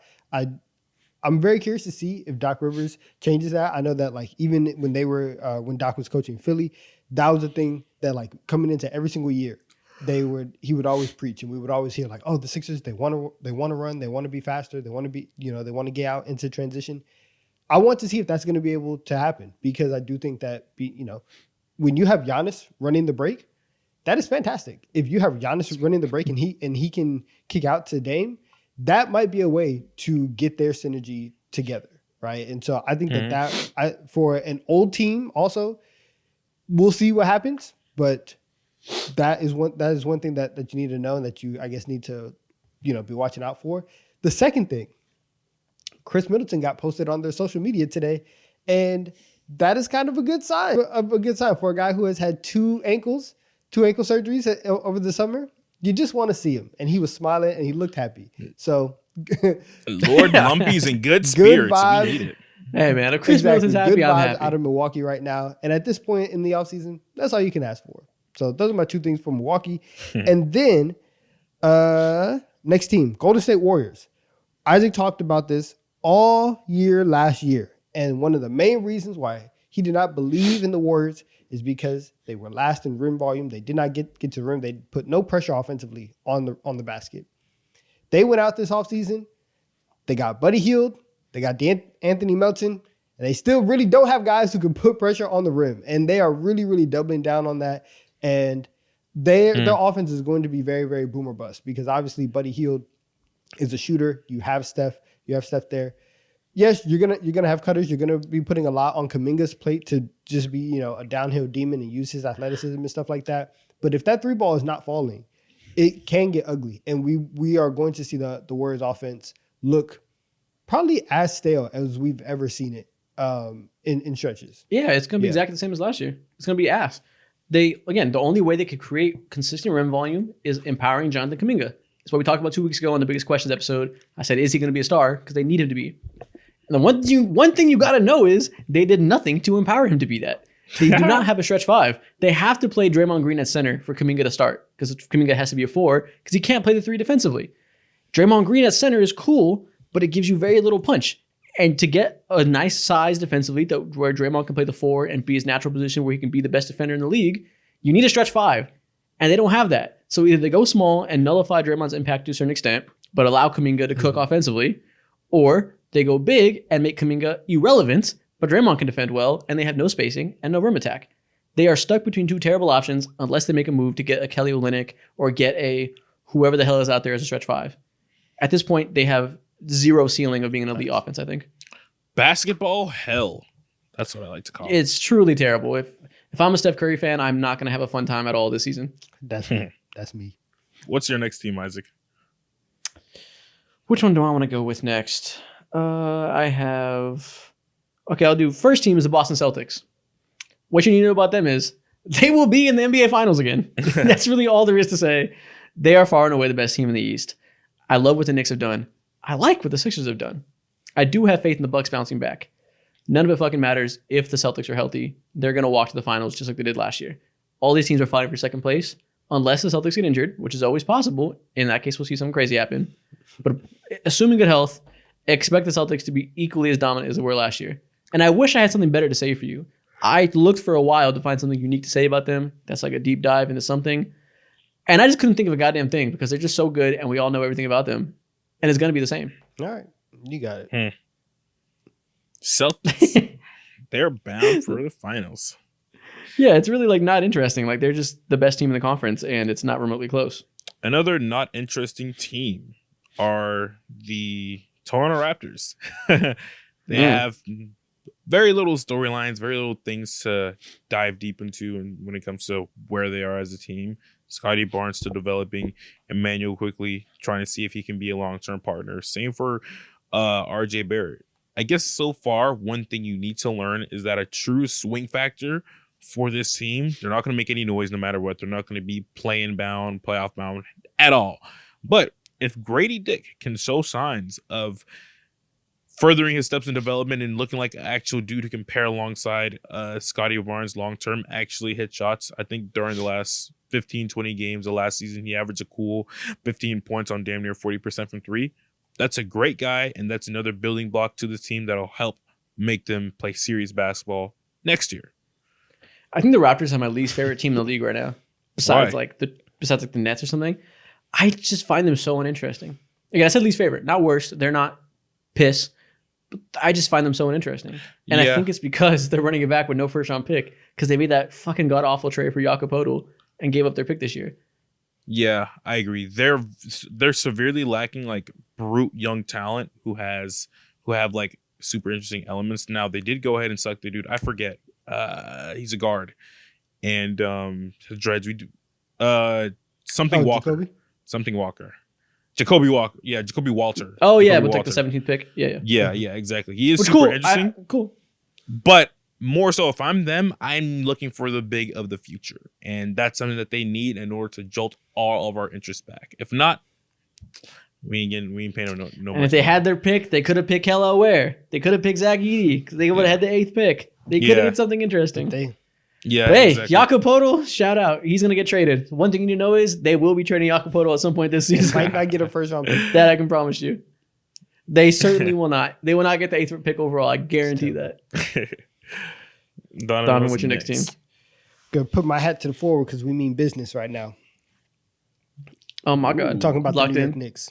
And Let's the oh my one gosh. thing, don't act like you didn't spew propaganda for like 20 minutes earlier. The one thing that I want everybody to know is that this season, you guys will enjoy Wingstop, which is what we are calling our perimeter demons. OG Anunoby and Mikal Oh my Bridges. Ooh. They are so dominant, man. And I want everybody to understand what this duo is going to be able to do, because after seeing Mikal and OG and Josh Hart just switch on the perimeter and keep people in front of them, I feel a little bit better about having Cat at the 5. And it, like, when you have really, really good defensive 5s, you're able to be like, hey, you know what? You handle everything. We'll just try to, funnel everybody into it. You can get your blocks and everything like that. But when you have Cat at the 5 and you have Brunson at the 1, somebody's gonna have to be hidden. And on a night-to-night basis in the regular season, I feel very, very confident that this team is going to be able to put teams in a lot of uncomfortable positions because of their versatility and their switchability on the perimeter. And seeing OG and Mikal just be in such sync brought a tear to my eye in preseason basketball. And I'm so excited to watch these guys just terrorize players for 36 minutes a night. And so, yes, understand this perimeter defense is real. And so some of my concerns have been alleviated. Okay. Yeah, look at that. No, I feel very good about this team too. We obviously had our episode. We made night of the trade. We weren't super high on it. I don't think we eviscerated it, but we were like, I don't fully understand it. I understand it more now, especially with the news today that Shams came out with and said that Mitchell Robinson's not going to be better until 2025. He will not be available on this team until the next calendar year. They couldn't go into the season with no centers at all, starting Jericho Sims. So they had to make a move fast, and Cat ended up being that move. Campaign. Thank God they did that, man. Because if they had the team they had before with no Mitchell Robinson for a whole year, it would have been ugly. Hideous. We're going to be so good. I love this. Oh, also, I guess one thing you need to know is Mikal Bridges was definitely fucking phoning in defensively on the Nets. He looks so much better defensively already in the preseason. He did not lose a step defensively at all. His ass was not trying in Brooklyn. Would you try if you're Mikal Bridges in Brooklyn? What are you playing? Probably defense not. for? No. Not if they make me run 30 pick and rolls a game. They were Exactly. money laundering. We've known this. And now he's happy. I love this. It's Him and gonna OG be a is going great to be year. crazy. No, it is. Yeah. Yeah, I Okay. agree. Celtics better be scared. My next team. Fearful. What time stamp were you at? I 150. have Shaking. I have the Cleveland Cavaliers. Mm. They're strange, man. I don't know how to feel about them. At first, I wrote down, expect the Evan Mobley leap is coming. And I still do believe that. As one thing you should know, Evan Mobley is going to be a lot better. I think in the preseason and in the playoffs last year, we're seeing more aggression from him. The jump shot isn't going to come along, I don't think. I think that's dead in the water. But I think his post scoring is getting a lot better. He's getting to the rim using his body and using his length more. Despite not having the strongest build, he's getting good at knocking people off their spots and using his length to finish over people. So I think he'll be in the All-Star running this year. Ooh, Really? All-Star running. If I don't know that he'll make it. I don't know that he'll make Okay. it, but he'll be in the Okay. running. Like he'll be in the conversation, That's which is never interesting. really. We've never had that convo with Evan Mobley before, Yeah. and I think he'll be like on the fringes because I think he'll once again be one of the 5 best defensive players in the world, probably in the conference at least. He's going to be in that running for DPOY like he was 2 years ago when he was 3rd. The last time they had a healthy season, I think he'll be in that level again, and I think the scoring is going to be up there. Like I think he's going to surpass 20 points per game. If that's the case, then the Cavs are a lock to be one of the top 4 seeds in the Eastern Conference. No, they are not, because that conference is good at the top too. I think they can be If five. If Mobley's an all-star and is averaging like 20 points a game, no, they'll be averaging 20 a game, they have to be top 4. Keep in mind, it doesn't matter if he's an all-star because they still have a non-shooting big next to him, and we still don't know if Darius Garland and D. Mitch can work together. So dude, it's no guarantee. If he's giving me 20 a game, Jared Allen, love your game, but you can go to hell. Okay, I'm prioritizing Mobley. All right, Evan Mobley is aggressive. We were just calling him Derek Favors just 4 months ago. He scored like 17 last year. It's not like he averaged 11. It's not that big of a jump. But 20? Take you and your Legos and your Star Wars out of here. Fuck that. Moral of the story is I think it will continue to be frustrating. I think they'll be a good team. I think they'll be closer to what they were 2 years ago when they were healthy, because D. Mitch isn't going to lose. Darius Garland isn't going to lose 15 pounds of muscle midseason because of a jaw injury. So I think they'll be back. They'll be good again. And expect Evan Mobley to continue to get better. But also, I said I was going to say that. That wasn't my primary thing at the end of the day. My primary thing is, why are we forgetting that Rich Paul said if Donovan Mitchell resigns, he wants to request a trade for Darius Garland? Why are we forgetting that Darius Garland does not want to be there? I completely forgot that was the thing. Me too, because that was reported that if D. Mitch isn't traded, Darius Garland wants a trade. And then after it happened, Rich Paul did an interview, and they asked him about it. And he said, I have nothing to say about that right now. Obviously, as an agent, I want my guys to be in the best position to put up numbers so they can attract value and be able to prove themselves in the league. But he didn't want to say, I'm requesting a trade, because it was already done, and there wasn't the right time to do that. If things go south, I don't think that they just forgot that they were unhappy with his role. So keep that in your mind come trade deadline, that we've heard expressed written concern by Darius Garland and his agent for his role in this team. Because they can't trade Evan Mobley. They can't trade D. Mitch. Somebody said in the comments that Jared Allen got his extension and isn't eligible to be traded all this season. Yeah. I thought it was January 15th he couldn't be traded to. I haven't fact-checked that. But if he can't be traded all year because of that extension, there's one less thing. So if they're struggling again, just keep in mind that Darius Garland's already not kind of happy. God damn. Darius, you don't fuck with Cleveland no more?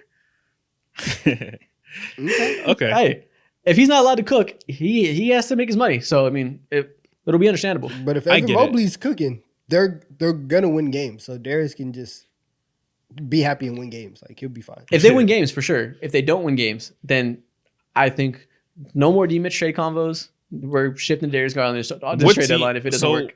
Just out of curiosity, what teams do you think would be interested in someone like Darius Garland? If I'm the Orlando Magic, I am hopping on that as fast as possible because he fixes all your issues. If I'm the Magic, I'm doing it. If I'm the Lakers, I'm banging on the phone. But here's 2 first-round picks. Here's Dalton Connect, and here's fucking Bronny James if you want him. Like, we're going all in. Like, so many teams could use that point guard. He would have a rich market. They would get at least 2 good first-round picks, maybe 3. Ooh, 2 good first-round picks. Look at this TJ McConnell clone on the screen, man. He's hooping. Okay. Anyways, my next team are. I forgot to turn this game off. Yeah. No, I've just been watching the highlights. For that's the last why he's been zoned out. Like, man, God this damn. is great. We're gonna be so good.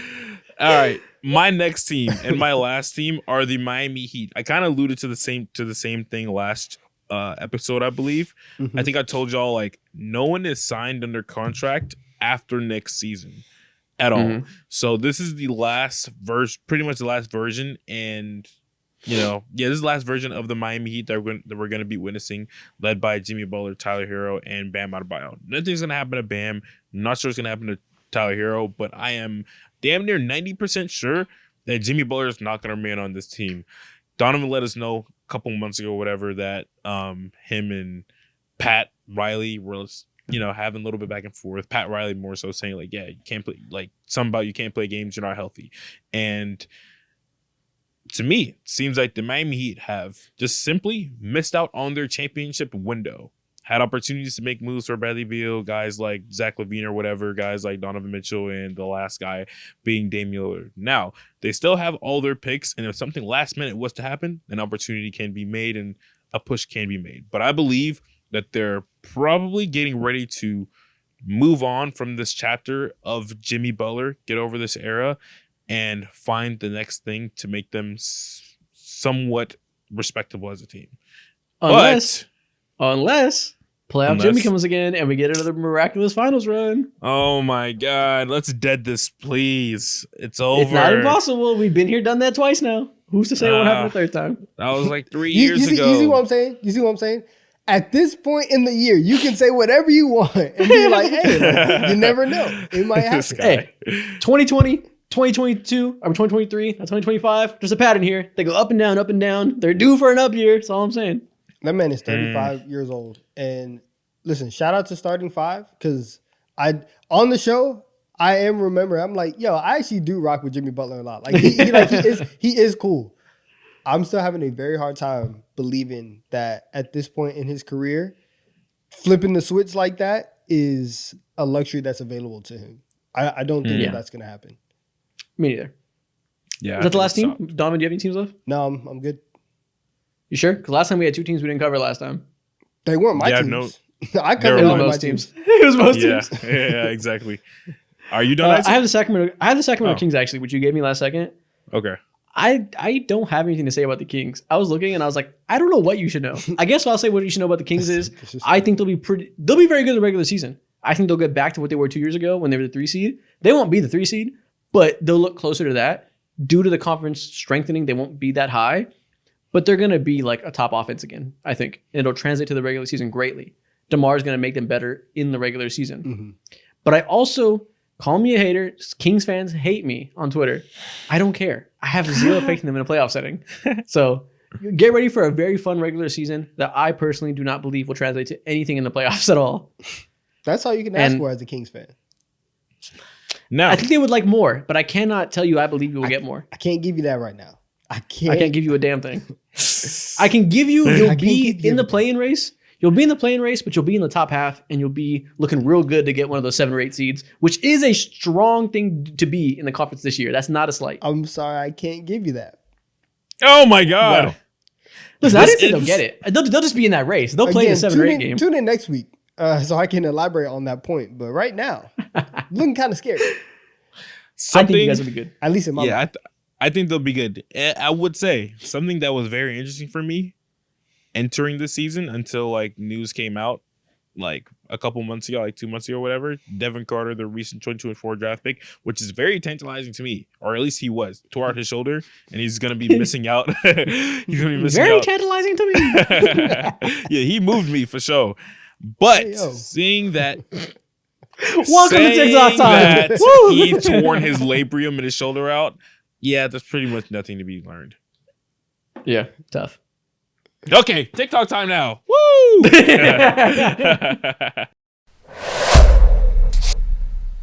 Welcome to TikTok time. My favorite words. Yep. Once again, we're beginning with the draft. For a while now, we've been doing these drafts on the stream, but we're once again bringing one back to the main pod. You know, keep you on your toes a little bit. You don't know what to expect. All these people talking about something. Where the drafts at? Where the drafts at? Come to the streams. TD3 Tuesdays. You've been there. Where you at? It's here. That's what the live streams are. Like a third of you that watch the main pods weekly watch the streams. Some of you guys are missing out. Those are essentially second episodes with TikToks in them. So if you click to this timestamp first because you're a credit and want to see TikToks, hit the live streams. Let's do it. Let's lock in. So today's draft, we're doing a draft of NBA journeymen. To qualify as a journeyman, you have to play for at least 5 NBA teams, which it's kind of tough. That's a lot of teams, like more than you would think. 5 NBA teams is a lot, dude. That's a lot of teams. But also, so some guys be ring chasing. Some dudes just, they get passed around at the end of their careers. This is true. Yeah. So the order for the draft is me first, Mo second, Donovan third. You guys know how this works. We're going to draw full NBA lineups with only players who played for at least 5 NBA teams. Okay. And with that being said, the first pick in the draft, give me Shaquille O'Neal. Damn it. Damn it. I'm glad I had the first pick in this one. I'll say that. As soon as I thought about like journeyman, I immediately thought about the Shaquille O'Neal memes. Celtics Shaq. Rainbow jerseys. Yeah, exactly. Okay. For the sake of strategy, I don't think he's the second best player in this draft, but I need a big. Give me Dwight Howard. It's not a bad pick. Okay. Not a lot of journeyman bigs. Not a lot of great ones. Back-to-back Superman off the board. Whoa. He not My bad, Superman. Shaq. My bad. He not Superman. He's not Superman. First pick overall. I will take Christopher Emmanuel Paul as my point guard. Okay. I knew he wasn't coming back to me, but I had some hope. Yeah. Yeah. No. Never gonna happen. Then at my 3, I would love nothing more than if Tracy McGrady was my small forward. Okay. Okay. Interesting. Mo? All right. So as my small forward, Seattle, OKC, the Brooklyn Nets, the Phoenix Suns. Nope. Damn, he Nope. doesn't No count. Kevin Durant. And Nope. first of all, Damn. wait. Seattle and OKC doesn't count either. That's Exactly. cheating. Wait, how does that not count? That's It's a the different same Because it's the same franchise. team. They changed their It's the same name. franchise. It's a different team. They changed their name and they changed their city. It's the same. Get the fuck out of my face. Either way, he didn't play for 5, so whatever. No, he played for 5. What? No. Nah, y'all. Okay, anyways, I'm not even making that pick. Regardless of the fact, go ahead and give me. You don't know. You weren't prepared. You're going old school. Let me go old school too. Give me Vince Carter. Ooh, okay, you're 2 or 3. Yeah. I'm putting Vince at my 3. Okay. See, I Him knew- and Dwight, some high flyers. See, I knew you were Yeah. gonna go there. Athleticism. See, the thing is, you guys didn't do your research. Give me James Harden at my point guard. I was hoping Why? that you didn't do your research and he'll fall back to Yep. me. Thunder, Okay. Rockets, I was tempted to go Harden 1. Thunder, Yeah. Rockets, Thunder, Rockets, Nets, Sixers. Sixers. Yeah. Sixers, yeah, Clippers. I don't need a guy like yeah. that in my franchise, anyways. How are you defending a Harden Shaq pick and roll? Draft is done. Crowbars. That's how. Distractions. And to go what do you with mean? them- That's the only way to do it. Who do I want to go with next? You know what? At my power forward, give me Chris Webber. That's good. Okay. Work. That's good work. That's cool. Amazing passing talent on this roster. Chris Webber. Okay. Mo. So I can either select a 2 or 4. You know what? Let me make Donovan hurt some more, just a little Don't you do bit. it. Give Don't me you do it. Dante DiVincenzo at my 2 guard. Dante DiVincenzo made your all-time journeyman list? Okay, Yeah, you can have him. he's hot. Hot topic, man. That's crazy. He's hot. All right. Come on now. I knew you were gonna say that. See, this is what I'm saying. This is why you should draft for yourself, right? For your own team instead of trying to, mess up what I have going on. Focus on yourself. At my center, give me Dikembe Mutombo. Classic. You could have picked him later because we don't have RP it. the Our center's GOAT. already done. Well, listen, I don't know what Mo's gonna do. I don't know. Oh yeah, he might go 2 centers. You never know. Exactly. So I might try had to wreck your I- ass. so I had to give Mutombo at the center. Well, Mo's gonna fucking kamikaze his own team just to do some bullshit. It's my center. At my power forward, I have to go with the homie. Give me Carmelo Anthony. He played for 5 teams. Yeah. He definitely did. Denver, the What are the Knicks, the Lakers, Portland Trailblazers, some other team. And Thunder. The Rockets. And Thunder. Thunder, Rockets, yeah. Lakers. Wow, I forgot. he Melo slipped was through a the journeyman. cracks. Wow. Yeah. He slipped I through the completely cracks. forgot. Okay. Okay.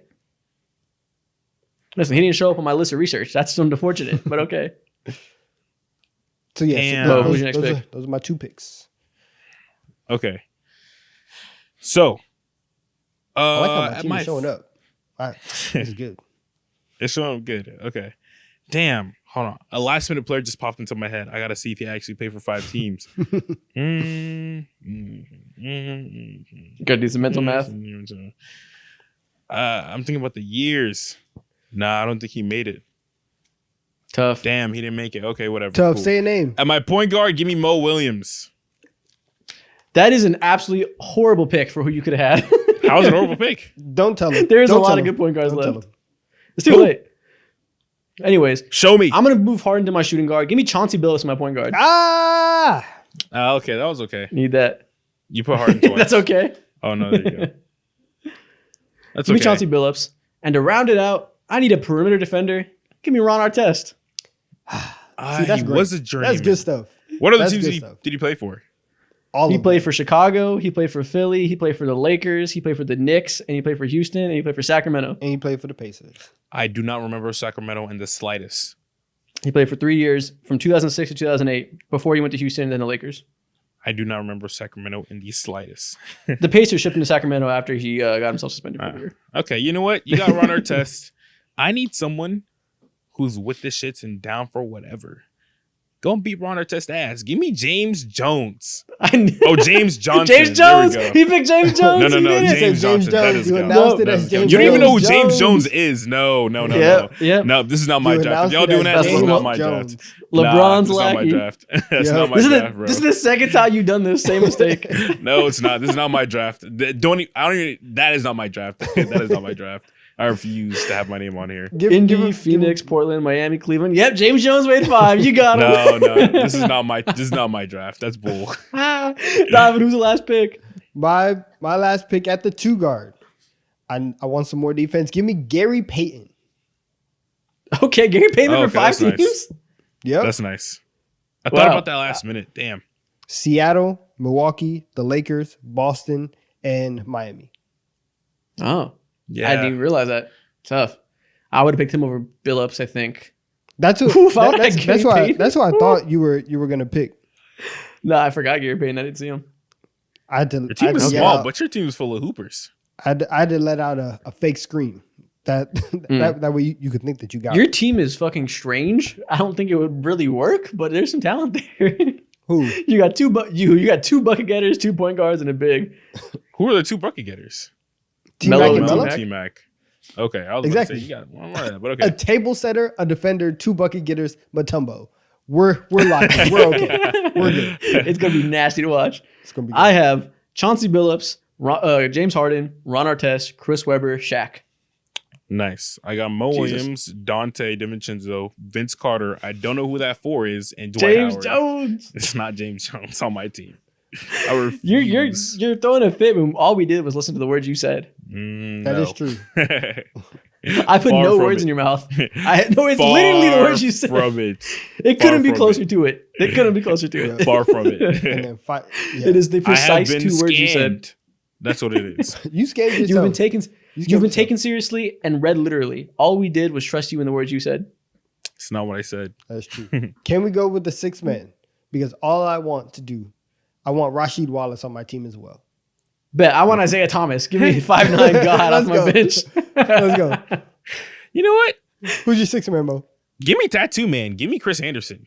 You could have had James Birdman. Johnson. No. That boat has chipped away. I don't need that. I wanted to pick IT so bad, but Billups was there. I'm like, he just fits a Harden. I got to do it. Yeah, but I wanted IT really bad. CP3, okay, Gary man. Payton, T-Mac, Carmelo, Mutombo, Rasheed Wallace. Yeah. I love my team. team. The bag is That's a deep. great I ain't gonna 2K lie. team. I love my Very team. fun 2K team. Real life, they'd hate each other. Oh, 100%. It'd be awful. Next thing we're going to do, we're going to run back a tier list. Getting back to our roots a little bit. I haven't done a tier list in a while. Okay. Besides the one we did on stream. That was a full episode tier list. Besides the one we did 3 days ago, Had to we clarify haven't done them, it. In a while. Yeah, we haven't done a TikTok tier list in quite a while. And with that being said, we're going to do a tier list of the oldest players in the NBA. I got the 10 oldest active players right now. We're going to put them in a tier list based on where they are in their careers. Geriatric. I love it. Geriatric tier list. Okay. Okay. So, first name, LeBron James. ST. One of the He's 10 the best greatest players old in the man league. the game has ever Yeah. seen. The greatest retirement home in NBA history. Yeah, exactly. The man who seems to, I don't want to say not age, but barely age. Put him in S. Nah, he's listen. I saw a dunk from the other day. He's getting not that high off the ground, but I see. His eyes are not going past the rim anymore. I'll tell you that. But man, those shoulders are flying. He's in the post using that strength. Okay. Let's go with a champion. Al Horford. He Al could Horford? probably be an A. Still very So serviceable. we're going off where they are this year. He's a backup, but he's going to be playing an important role because he has to start with KP injured. So I would But say he I don't know. Masters He's too, he vital was to a pretty good. championship team. Yeah. Yeah, exactly. I think he's still vital. He would get minutes on any team to this day still. He would play 20 minutes on any team. And I mean, like, compared to the other old men on this list, he is better than a lot of them. So yeah, we can go A with Al Horford. He's A. Yeah. After LeBron, there's a stark drop off. So I almost feel like maybe there is no A tiers old men right now. No, a bunch of B and lower. Yeah, and then LeBron just a god. He is like 2 tiers above everybody else. So maybe he should be B and he should be the second highest. No, let's get to the context. Old men, Al Horford is A. All right. Where do you want to go with Jeff Green? He might Jeff be Green be getting that money though. He be getting that money. Jeff Green keeps the job. Yeah. I don't know what team it'll be. I can promise you it'll be a new one every year, actually. But he'll keep a job. Bro, who is his agent? God damn. A good one, I'll tell you that. I'll go C. He's either C or D. He's serviceable for like 10, 15 minutes a game. Yeah, Jeff. He averaged 6.5 points last year. That's not bad. That's really good. But that's also it's not bad at all. It's also he's one ankle sprain away from being an assistant coach. So I'll say C. You say that man's on Corey Brewer timing. 100%. That one barely comes off. Where do we go with PJ Tucker? He may be don't nobody want PJ Tucker.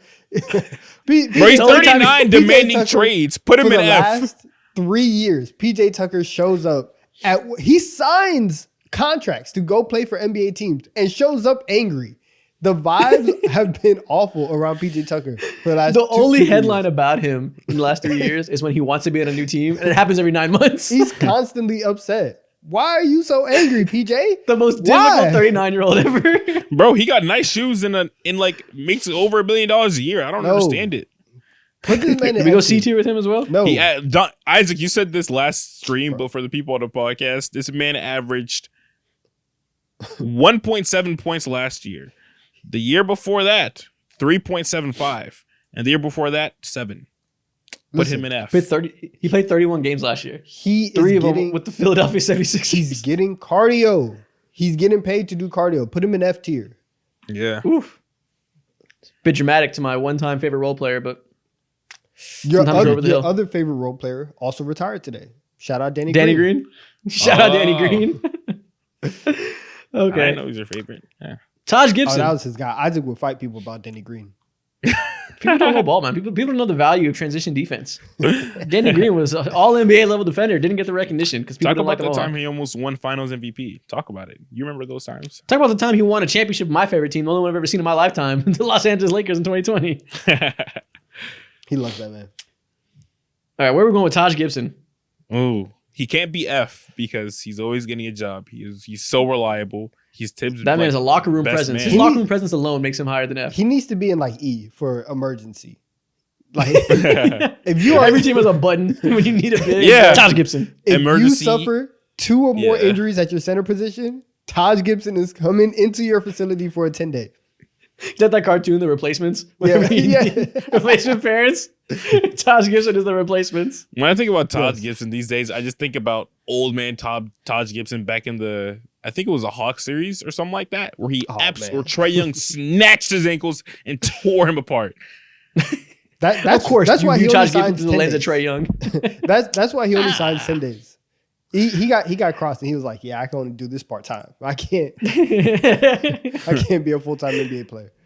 All right, we'll go D tier with him. At least he's not difficult. He's a good locker room presence, and that's what you need from the olds. Facts. Yeah, from the olds.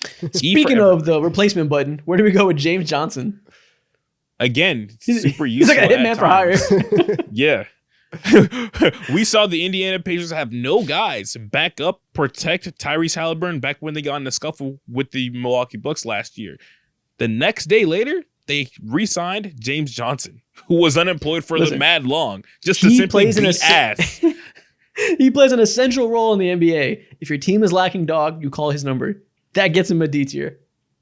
Yeah, I agree. He's just as useful as Taj Gibson. I'm with it. That's how I knew that the Pacers were a serious franchise. They knew that they had to protect their franchise player, and they called James Johnson. They recognized their lack of dog and made something happen. Yes. Some teams would have sat on the hand and had just a puppy team. They weren't okay with that. They weren't complacent. Yeah. I like that. Good job, Indiana. James Johnson Where do you brought go his bags and his nunchucks all the way to Indiana. His nunchucks is crazy. Where do we go with Garrett Temple? Who? No, I'm playing. Don't do that. I know. Don't do that. I know. My bad. Come Garrett. on now. My bad. Hey, I'm not gonna lie. I can't remember a notable moment of Garrett Temple in the last like 4 years. He's on the Raptors, but only technically. He has a bag, and he's a good venture presence. Not allowed. He has a bag. Yeah. Gary Temple bag? No, That's like Now money. we're just saying words. No. That's never Not been not said. like bag like but like he's a bag getter. Like put him in D. Not like Yeah. He gets paid.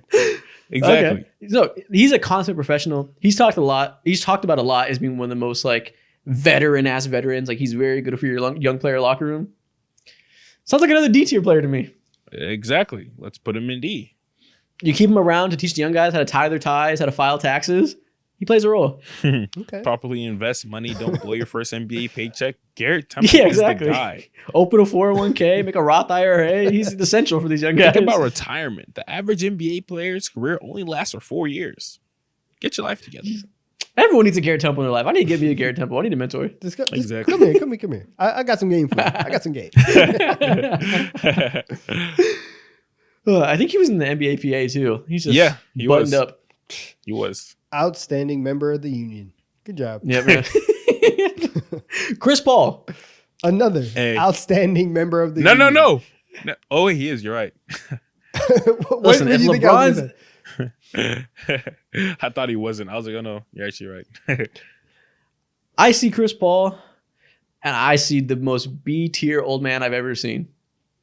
You think he's less effective than Al Horford? Name me one important thing Chris Paul has done in the last 3 years. He threw Wemby a lob 2 days ago. In the preseason. Fantastic. Exactly. Building chemistry for the regular season. You know and he'll what do I'm that saying? many Like, times, and that's why he's B tier. Because if he But couldn't he's throw a lob setting still- up. He's setting up a He's setting up potential the future. GOAT who you love. That's what I'm saying. For He's 14 minutes a basically game. He's basically doing what Garrett Temple is doing off the floor on the court. We've seen laying the groundworks to build the community up piece by piece. That's what I'm saying. We've seen Chris Paul over and over again mentor the youth. You wonder why OKC has an MVP candidate now? Chris Paul. Wonder how did Shea get so good at grifting for fouls? Chris Paul. Thank you. James Harden's best chance for a championship? Chris Paul. Notice these are all achievements done 5 years ago, but I'll take it. Chris Paul can be A tier. Woo, He's there you been go, Chris old Paul. for a long time. Like it counts. He's been old as soon as he turned like 32. Damn. the moment he got traded from the Clippers, oh man. Washed. Old. All right, where do we go with Jingles? Joe Ingles. Jingles. You could put him in C because he still plays. Yeah, he's very Service- much like Jeff Green. Yeah, he has like, a rotation tough guy. spot that he will not do a lot for you, but he'll fill some minutes. He's Yeah, just the like- white Jeff Green. That's it. You know, they both fill the role. I didn't want to say it, but you're right. They fill the role. They got the bald spot on top. It's very similar. This is the Unk tier. Let's rename C tier for Unk. I like that. Unk tier. Okay, cool. He's probably putting Paolo up on Mad Game. I like that. I don't think he's on the Magic anymore. Oh yeah, where's I think Where's he do? He's playing for somebody. Is it the Bucks he's on? who he play for? no, not the Bucks. Joe Ingles. Who's he playing for right now? Why am I drawing a Some blank? young team. Is it the I'm looking it Timberwolves. up. Timberwolves. I'm looking it up. Yeah. Yeah, it's Timberwolves. Yeah. Yeah. Oh, he's giving Anthony Edward all the game. Rob Dinningham, you are in good hands. And that's it. Everybody needs an Unk in the locker room. It works. Facts. Jared Dudley kept the job for a while for that reason. That's what this is. This is the Jared Dudley tier. Jared Dudley tier. Okay. And last but not least, Kyle Lowry. He's the perfect B tier player. He actually still plays. Sometimes. I don't know how his veteran leadership is. That's gave fair. your team He's more pain, useful than Jeff Green, but less useful than Al Horford. That feels exactly like B tier. Yeah, exactly. Kyle Puts- Lowry is on a team and he will play. More than we could say for a lot of olds. Yeah, put some expectations on him. He's probably going to disappoint you, but still productive. He can still flop, you know. He can still Hit a throw couple those hips threes. around. Yeah, exactly. He can Knows how still to swing that wagon in the way of a nearby But defender. yeah, he Did knows how to nobody say any butt of into that? some defenders. We're not saying it. He's actually doing it. He can draw an offensive foul, I'll tell you that. Yeah, I'm just observing. yeah. Backdoor screens, goat at it. And there we go. This is our tier list of the best olds in the NBA right now. The top 10 oldest players: LeBron S tier, Al Horford and Chris Paul A tier, Kyle Lowry B tier, Jeff Green and Joe Ingles C tier, Taj Gibson, James Johnson, and Garrett Temple D tier, and PJ Tucker F tier. random stray. It's not a random stray. It's just difficult. It is what it is. Go to therapy, PJ. Why are you so angry? Oh my God. This might be the easiest tier list we've ever done. This was so clear cut. Honestly. There's no disagreement whatsoever besides Al Horford. All we do is make perfect tier lists, so it makes sense. You say that So and you I don't feel miss, like you you're don't miss. lying, but this instance, you are correct. All right, man. Next thing we're going to do, I'm going to name some NBA players, and I want you to tell me what it says about somebody if it's their favorite player. Okay. So, this is what your favorite NBA player says about you, assuming it's one of these 10 guys. Okay. First off, LeBron James. You are a glazer. I think you're a great guy. What? You are a glazer. Say this in my face then. You are a glazer. I'm telling you. What do you mean? I'm a truther, not a glazer. No. I just spread word. Anybody It's who good has gospel. anybody who has LeBron as their favorite player will go to the ends of the earth to glaze him and to tell you why he is their king, why he is their sunshine, why he, like you said, why he is their why in the morning. Sometimes there's a grown man that's your sunshine. I think you should acknowledge it. Exactly. I think they're ball knowers. I don't know. Isaac Who's knows. to say? Right here. Glaze and glaze. My point is made. My sunshine. That fucking meme is so funny. This is the sun popping. Yeah, sounds like they're on the right side of history to me. Exactly. They can never. Sounds like history will verify you as being correct. How about that? This is hilarious, bro. You know what? It's so like random topic. Nah, I never mind. Never All right. mind. Okay.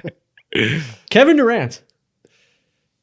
You're not Let's see. loyal, but you Ooh. respect greatness. I will say. Ooh. Tells me you're kind of snaky a little bit. You don't care about your homies like that. You are selfish. You do what's best for you no matter what. This is getting crazy. It is. Let's see. If Kevin Durant is your favorite player, you are a contrarian. You like to just be different. Yeah. I think you love aesthetics. Exactly. Hmm. You think that you're you swear quirky. you think that you're different. You're over here just during lunchtime shooting the ball like that. Always. You definitely like to argue. And no Kevin Durant fan is quiet about it. You definitely argue to death or why he's actually been the most talented player in the league. 100%. Like, you're not just a calm Kevin Durant fan. You are a stan. And- You're either 100% there or you don't like him at all. And on top of that, your hair is nappy and you are ashy. Oh my God. Kevin Okay, now Durant is your favorite player. You don't know what lotion looks like. Oh, Jesus Christ. Ashy on the elbows and the ankles. Goddamn. Just starting fight. But you're probably a bucket. Absolutely. Your hezzy game, right to left cross, Oh, yeah. probably crazy. You got it. You've definitely been watching YouTube videos that replicate his moves. I guarantee you that. It's always. Next one. Draymond Green. You have Anger been to jail issues. multiple times. Your teachers hated you. You were a menace in school. You had the silver teeth. You were biting erasers. You were just crazy. Skipping you were class, the- going to the gym, asking for just one shot, proceeding to take 5 shots, missing them all.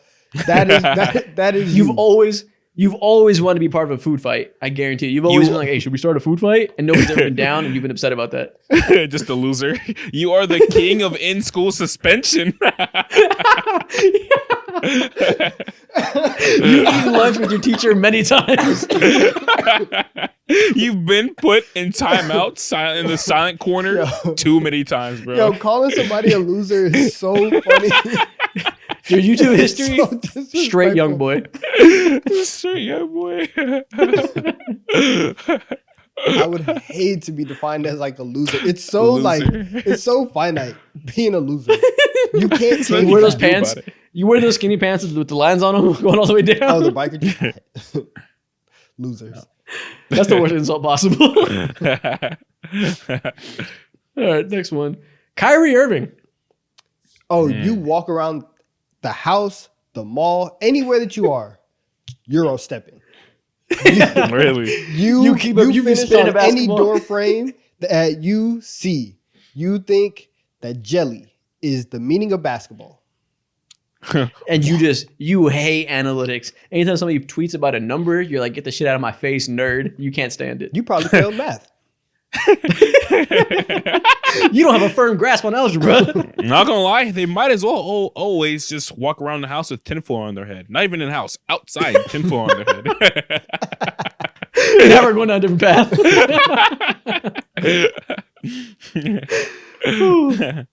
Man. You're in touch with yourself spiritually. You definitely watch a lot of highlights and practice them in the mirror, Yeah. Okay. which is fine. Okay. I had so many thoughts after you said the tinfoil thing that I had to restrain myself. I had to restrain myself. I'm happy I didn't open those gates too much. Oh, you did. Okay. Next one. Jordan Poole. Oh.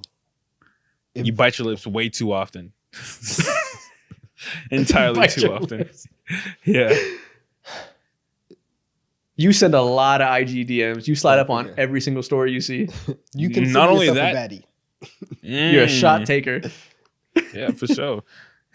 He's on his You're the type- I'm trying story. not to be too disrespectful. No, know what it is? Know what it is? You're the type that if you hang out with some girls and you're with your friend, you'll start clowning him way too hard to try to impress everybody. Not even that, You'll start bro. He roasting might put your him in a friend. headlock. He might put a friend in a headlock. Exactly. It's one of Exactly. those. He's y'all think I make too much money? Y'all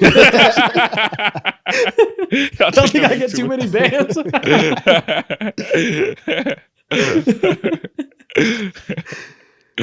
Oh man, no, he's on his IG story asking for like, to be honest, and rates and some more stuff, and he's faking those rates too, making burner accounts and just texting himself on IG stories. Y'all think I should buy another Maybach? All right, next one. Chris Paul. You are a rule follower. You have never broken the law in your life, and you will snitch Hall on monitor. anybody. What? You cannot be Call trusted. monitor? Yes. Hall monitor. Know what it is? You are in junior ROTC. That's what it is. So you have a good heart. That's what I'm saying. You are in line. You have a good head on your shoulders, but it makes you annoying. You got like a 3.5 GPA in high school.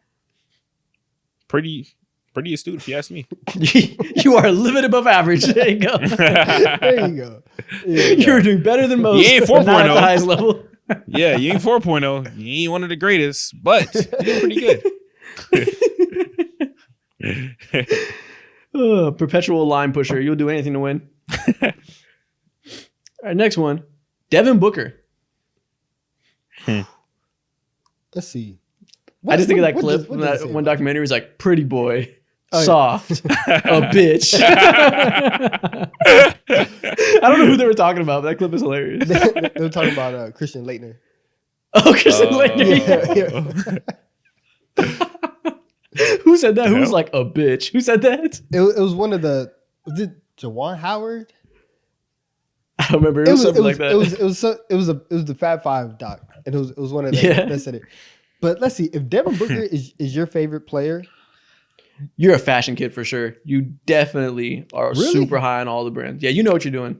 You're infatuated with he's probably one of them kids who just be like, I was born in the wrong generation type stuff. You wear loafers. Yeah, exactly. hey, You man, thrift loafers are all your hard. clothes. You were wearing Birkenstocks like 6 years ago, and now you're off that. That's true. Are you the definition of misunderstood? Yeah, Probably.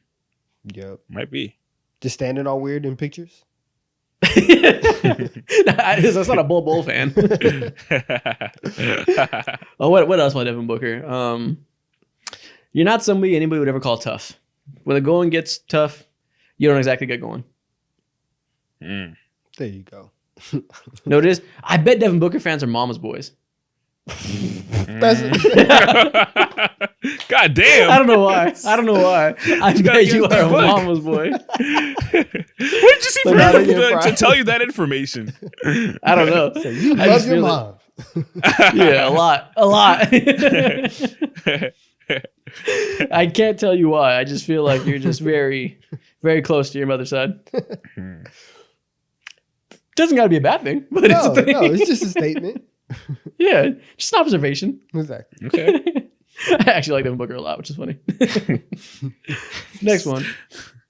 Joel Embiid. Oh, you're a scammer.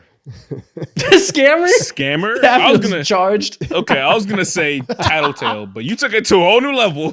That feels charged. No. That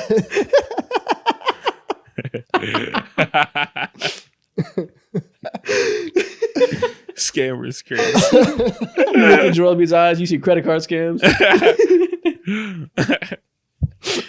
Oh shit. Hey man, next one. Next one. I can't focus on Joel anymore. We'll leave it there. Anthony Edwards.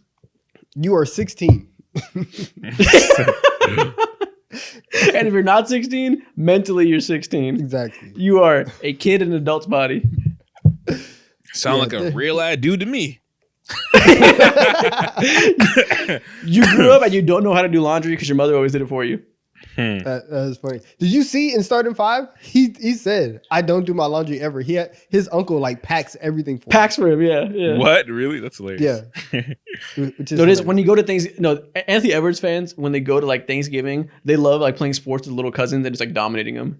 You see a kid, you have to destroy him in sports every single time. He is that's for sure accurate. dunking on the 7-year-old on their little on the little Yeah. tykes thing. He's dunking on him. And you're just like, want to go see who can throw the football further? You just feel the need to flex your athleticism at every chance. But once again, That's accurate. you are 16. A child. Oh, you know what it is? You're also the type that if you're a regular dude, you believe you could hold your own with NBA players or with NFL players. You think you could just stand I could tackle Marshawn Lynch one time. He said, "Bro, Just think you're what? greatest at Like if everything. you give me like 10 chances, like you don't think I can get him one time? I'll bring him down one time. I'll triple him. You Like, see, bro, you're like, actually like I'm confident not about like I'm not every small single or anything, hobby. you know. Like I Yeah. like bro, I played football. Like I played varsity. I was in That's for If I 6 didn't blow my games. ACL, if I didn't blow my ACL, I'd be Bro. there. Like you saw me. You saw. Coach didn't like me. Like I should have played more. That's always the thing. Coach didn't like me. Oh my god, that's so accurate. You said this Kawhi Leonard. What? Kawhi I Leonard. was like, Listen, I'll tell you off camera. But Mr. Kansas, if I see you, it's up. I'm telling you right now. I better not see Mr. Kansas right now. Furious. Kansas is a crazy last name. Seventh grade science teacher, doubled as the basketball coach. It's terrible. Man, he didn't know anything. Bro, literally, I'm going out. I'm going to tell y'all right now. I'll never forget. I was so furious because, now mind you, I made my game. I was Pat Bev in middle school, right? I was not talented. But there was one game. It was I like was trash. bro, I mean, listen, I hustled. I did all the little things because that's what everybody said got you on the court. We played like the season opener. I did not get any minutes in the game. I went to Coach Kansas after practice the next day. And I said, Coach, not even saying like, oh, you should play me. I said, what do I need to do to get on the floor? Coach Kansas looked straight at me and said, you're good. Oh my god! Just What said, a way to "You're kill good." dreams. I said, what? Like, I couldn't do anything. So Coach Kansas, if I see you, it's up. It's on site. Were none of your skills reputable or fixable at all? Damn, that's Nothing. crazy. He said you have You have suck. nothing you could work on. I said, Stay on that bench. Stay on Sit down, that bro. bench. You're good. That's crazy. I was ridiculous. Last player. Back to the topic of the video. Kawhi Leonard. You're quiet, but you're hilarious. Introvert. Yeah, introvert to your core. You stick to the basics in everything. You don't like anything flashy. You don't like anything. Yeah, you tuck your shirt in. You wear a belt. You wear some nice tan slacks. Yeah. Jake from State Farm vibes. Mhm. Yeah, elite performer at your job though. But whenever your coworkers ask you, "Yo, bro, you trying to go out? Link, let's go to a club." Nah, he's good. He's going home. I gotta go reading home and the do. I book, gotta go staying home in and the do movie. mental math. Yeah, exactly, exactly. When Figuring people- out how to get exactly. better at his job. When people Gotta ask go you, wash some dishes. when people ask you like, what do you do for fun? You just say, I really just be chilling for real. You know, like Yeah, That's it. Chores. Yeah. Meanwhile, he's taking like you 10 have a mile hikes clean and some room. more shit. Your bed is made. Your bed is made all the time. Okay. Yeah, I see that. You had to think about that one. Yeah. And that's the end of that. That's what's your favorite player. I've seen some things about him that don't make me think that, but whatever. Maybe I don't have my Kawhi Leonard knowledge of.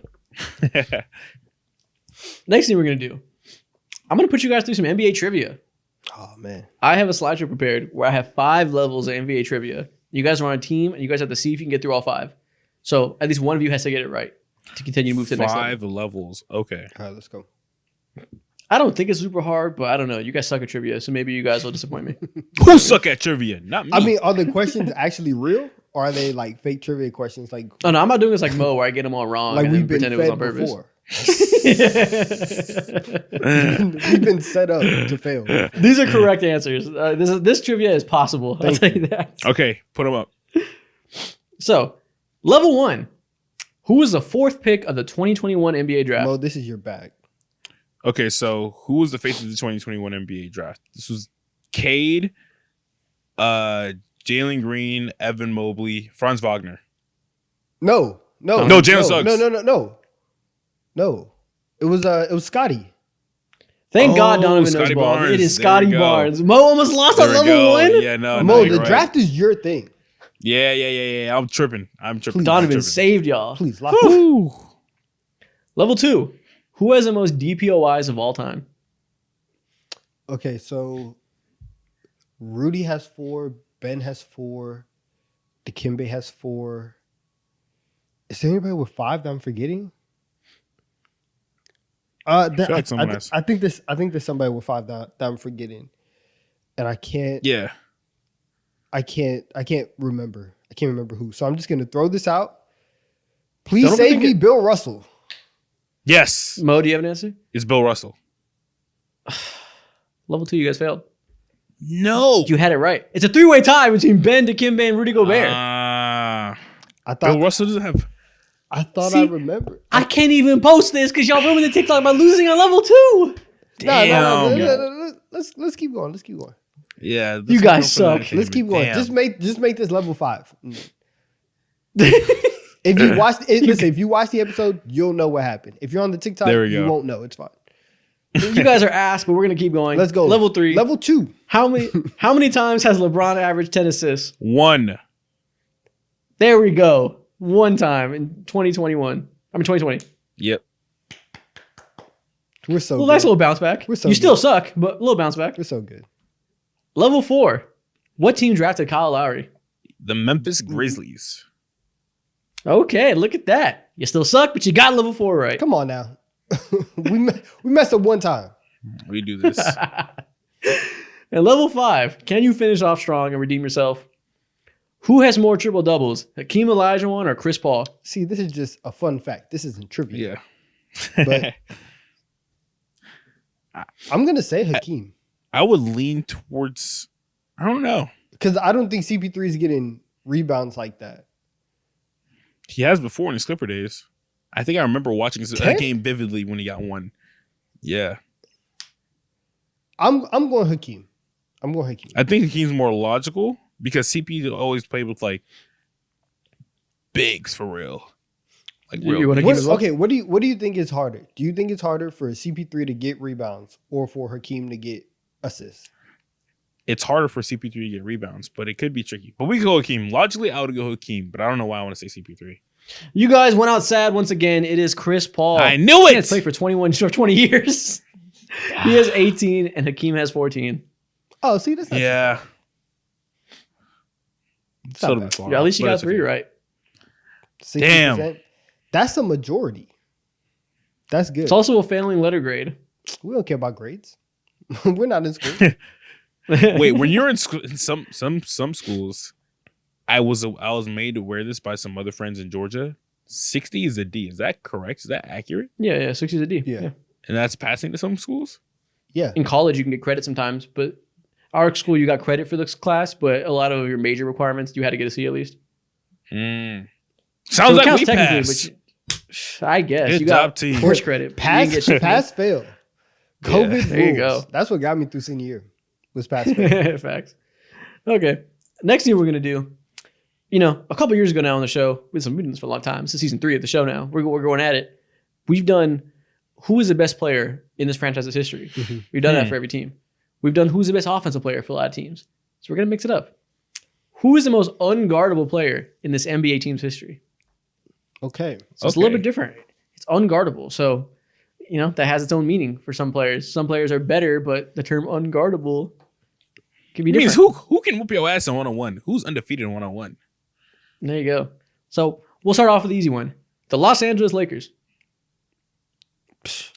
You Is can't it guard Hakeem Kobe. or You can't guard Kobe? Kobe. You're going Kobe over Wait, I Shaq? think it might be Shaq, honestly. For unguardable? Come on. Yeah. Kobe's way more Surely, likely to miss surely than your someone glaze like has a Shaq. limit, and you can at least give Shaq unguardable. Do you want me to call Hakeem Olajuwon and get him on the phone? Because he'll guard Shaq Oh. right now. Hey, that wasn't Lakers Shaq. That No. wasn't Lakers Shaq. He wasn't doing that in the Lakers uniform. No. Listen. It's Kobe. When Shaq had them pounds on him, nah. No, Oh, it yeah. is so Shaq. easily. It is so easily 2001 Shaq. Now Shaq. we got it. Now we got it. It's Shaq. Yeah, wait on him. Yeah, it's Shaq. It's Shaq. Relax. Hey, All right, the Hawks. it's Dominique Wilkins. ISO Joe was a dangerous man. They called him ISO Joe for a reason. He was, but I'm giving Dominique the nod just because he could also dunk on you in a way that Joe can't. There's a Hey man, Bob Pettit had a bag All right, man. on the first hook All shot. Stay out of this All right, conversation. man. Stay out of this. Stay out of here. Stay out of here. Bob Pettit Go can back. stay. Play basketball the right way. He stay over there. He stay over Yeah. None of that flashy shit. there. Yeah, but Dominique could jump over people. I'm gonna give him the nod. Damn, Jamal Crawford is coming into these conversations too. That's kind of sad. Man. The Hawks don't have a lot of bucket getters, do they? Like pure bucket getters? They don't Not get really. buckets. They don't. Shout out Tree Rollins. Oh my The gosh. Milwaukee Bucks. It's We can Giannis. go It's Giannis. over Kareem. It's Giannis. Nah, it's gotta be prime Kareem. You think so? Yeah, I mean, the hook shot is a definition of unguardable. Like, Yeah. Kareem is why we have this conversation as the most unguardable player of his time.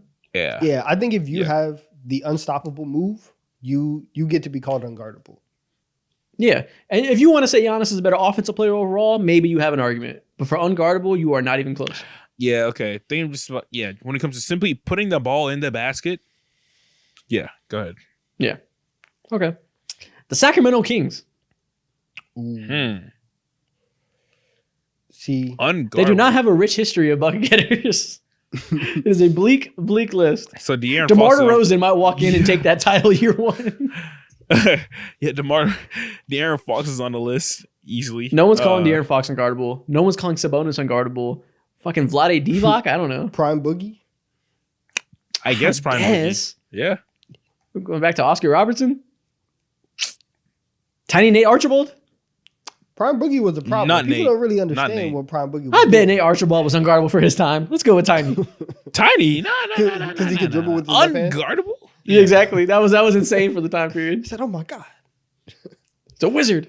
Let's go with, I like Prime Boogie. I like Prime Boogie. Man, probably was that motherfucking unguardable. What are we talking about? Definitely was for his We're time. just saying the most unguardable in the franchise For history. sure. It's not. Who you're fits right, the it's not. criteria the best? Yeah. And I'll say Boogie.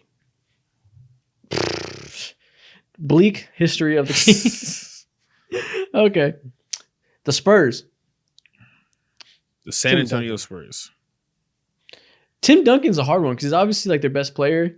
And I guess, pretty hard to guard the post, close to unguardable, but the volume isn't like the same as the George Would Gervin. you? Yeah, I was about to say, is it Iceman? I think Probably got to be. You can't. I think for his time, you could not stay in front of George Gervin. Tim Duncan for his is time. using 3 moves. And it's You like couldn't stop him. George Gervin had all George Gervin had to do was run straight, and nobody could stay in front of him. That was pure unguardable. This is Tim Duncan- hard, genuinely. Tim Duncan this has is probably the hardest. he one. has everything available to him in his bag within 7 feet. And then at 15 feet, bank shot from everywhere in the floor. George Gervin led the league in scoring like 3 times. That's fine. Everybody else had a 2-inch vertical. So He played in like 1980, not 1940. everybody else was on crack. So like, what do you want? What do you want me to say? Everybody else is on These guys are smoking rocks before going out onto the No, this is Tim Duncan's award. I guess whatever. That's Whatever. insane. What a way to diminish George Gervin's legacy. I love George. But The league was on crack. Okay. The Clippers. honestly, Probably. 2021 Kawhi. Yeah, Kawhi. Y'all young guys don't understand. Vintage Bob McAdoo. Oh, Bob McAdoo was gross. a problem. Gross. You couldn't stop him in the post. I'm just telling Offensive you. rebounds, unstoppable. I'm just telling you what I have seen on a game-to-game basis. 2021 Kawhi he was special. Is Bob McAdoo looking Kawhi Leonard in the eyes in a 1v1? I do not Bob think McAdoo so. bought Buffalo an MVP. I think it has to be Bob McAdoo. Buffalo? In what Buffalo year? Clippers. In what year? 1975. Ooh-wee. We know exactly what was going on around that time. Yeah, that's the start of the era. That's when they first started. It's in the Packers touchdown. Yeah. Just got to the neighborhoods. This is a crazy ass segment. The Pacers. I don't know. I mean, Shout out to Danny Granger. Reggie Miller guess. Reggie Miller, Paul might George, be the answer though. Paul George, of course. Shout out to you. Jermaine O'Neal, you know. Come on now. Oh my God. You and Jermaine O'Neal.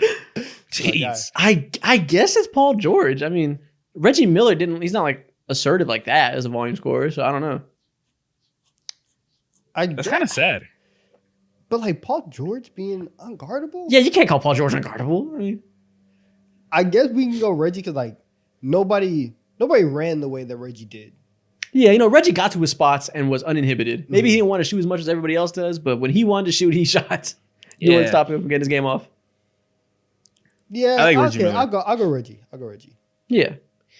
Reggie played at his own pace. He was in his own flow. You couldn't really take him out of it. All the buzzwords. Okay. The Golden State Warriors. It's Steph Curry, and it's not close. Well, hold on now. Unguardable. Kevin Is it Durant not and Wilt. Kevin Durant? This is the one time where Steph isn't the only answer. Wilt and KD are both unguardable. It's not Wilt. It might be Wilt. For his time, you could not guard Wilt. For his time, keyword. Yes, he played with milkmen. Yeah. Nevertheless, they couldn't guard him. I'm not doing that. I'm not giving him that credit. If I you can't wanna pick say- him. Everybody else I is can't 5'10". if You wanna cannot say guard Wilt. Kevin Durant, you got it, right? And I won't argue, right? I'm not giving Wilt Chamberlain the nod. You have so much hate in your heart for this man. We can open the file. What talking point of discrediting do you want me to go for? The part-time Mo, what's your job, answer? the race relations, the Those math teachers didn't stand a chance. It's not Will. come on now. Oh my god. I would say KD though. Fine, Nah, it's Kevin probably Durant's Curry. unguardable. Yeah, it's probably Curry, but yeah. Fine, Kevin Durant's unguardable. Yeah, he got it. The Toronto Raptors. Ooh. 2019 Kawhi Leonard. Literally, that's the only answer. Yeah, those 9 months of Kawhi Leonard is by far 9 months outdoes what everybody else did in their entire career at the Raptors. Sorry, he was Vince. clearly the most incredible player. Damn. What about the years that DeMar DeRozan put on there? Oh, he was Shout very out those guardable. mid-range jumpers. As soon as the Cleveland Cavaliers walked through those doors, he became guardable. Mhm. Does T-Mac stand a chance in these conversations? Not Not at even all. a little bit. Not even a little bit. T-Mac, I just tried to fend for you as a teenager, but never mind. I thought the 18-year-old, 19-year-old was pretty cool. Kawhi was different. Last but not least, the Phoenix Suns.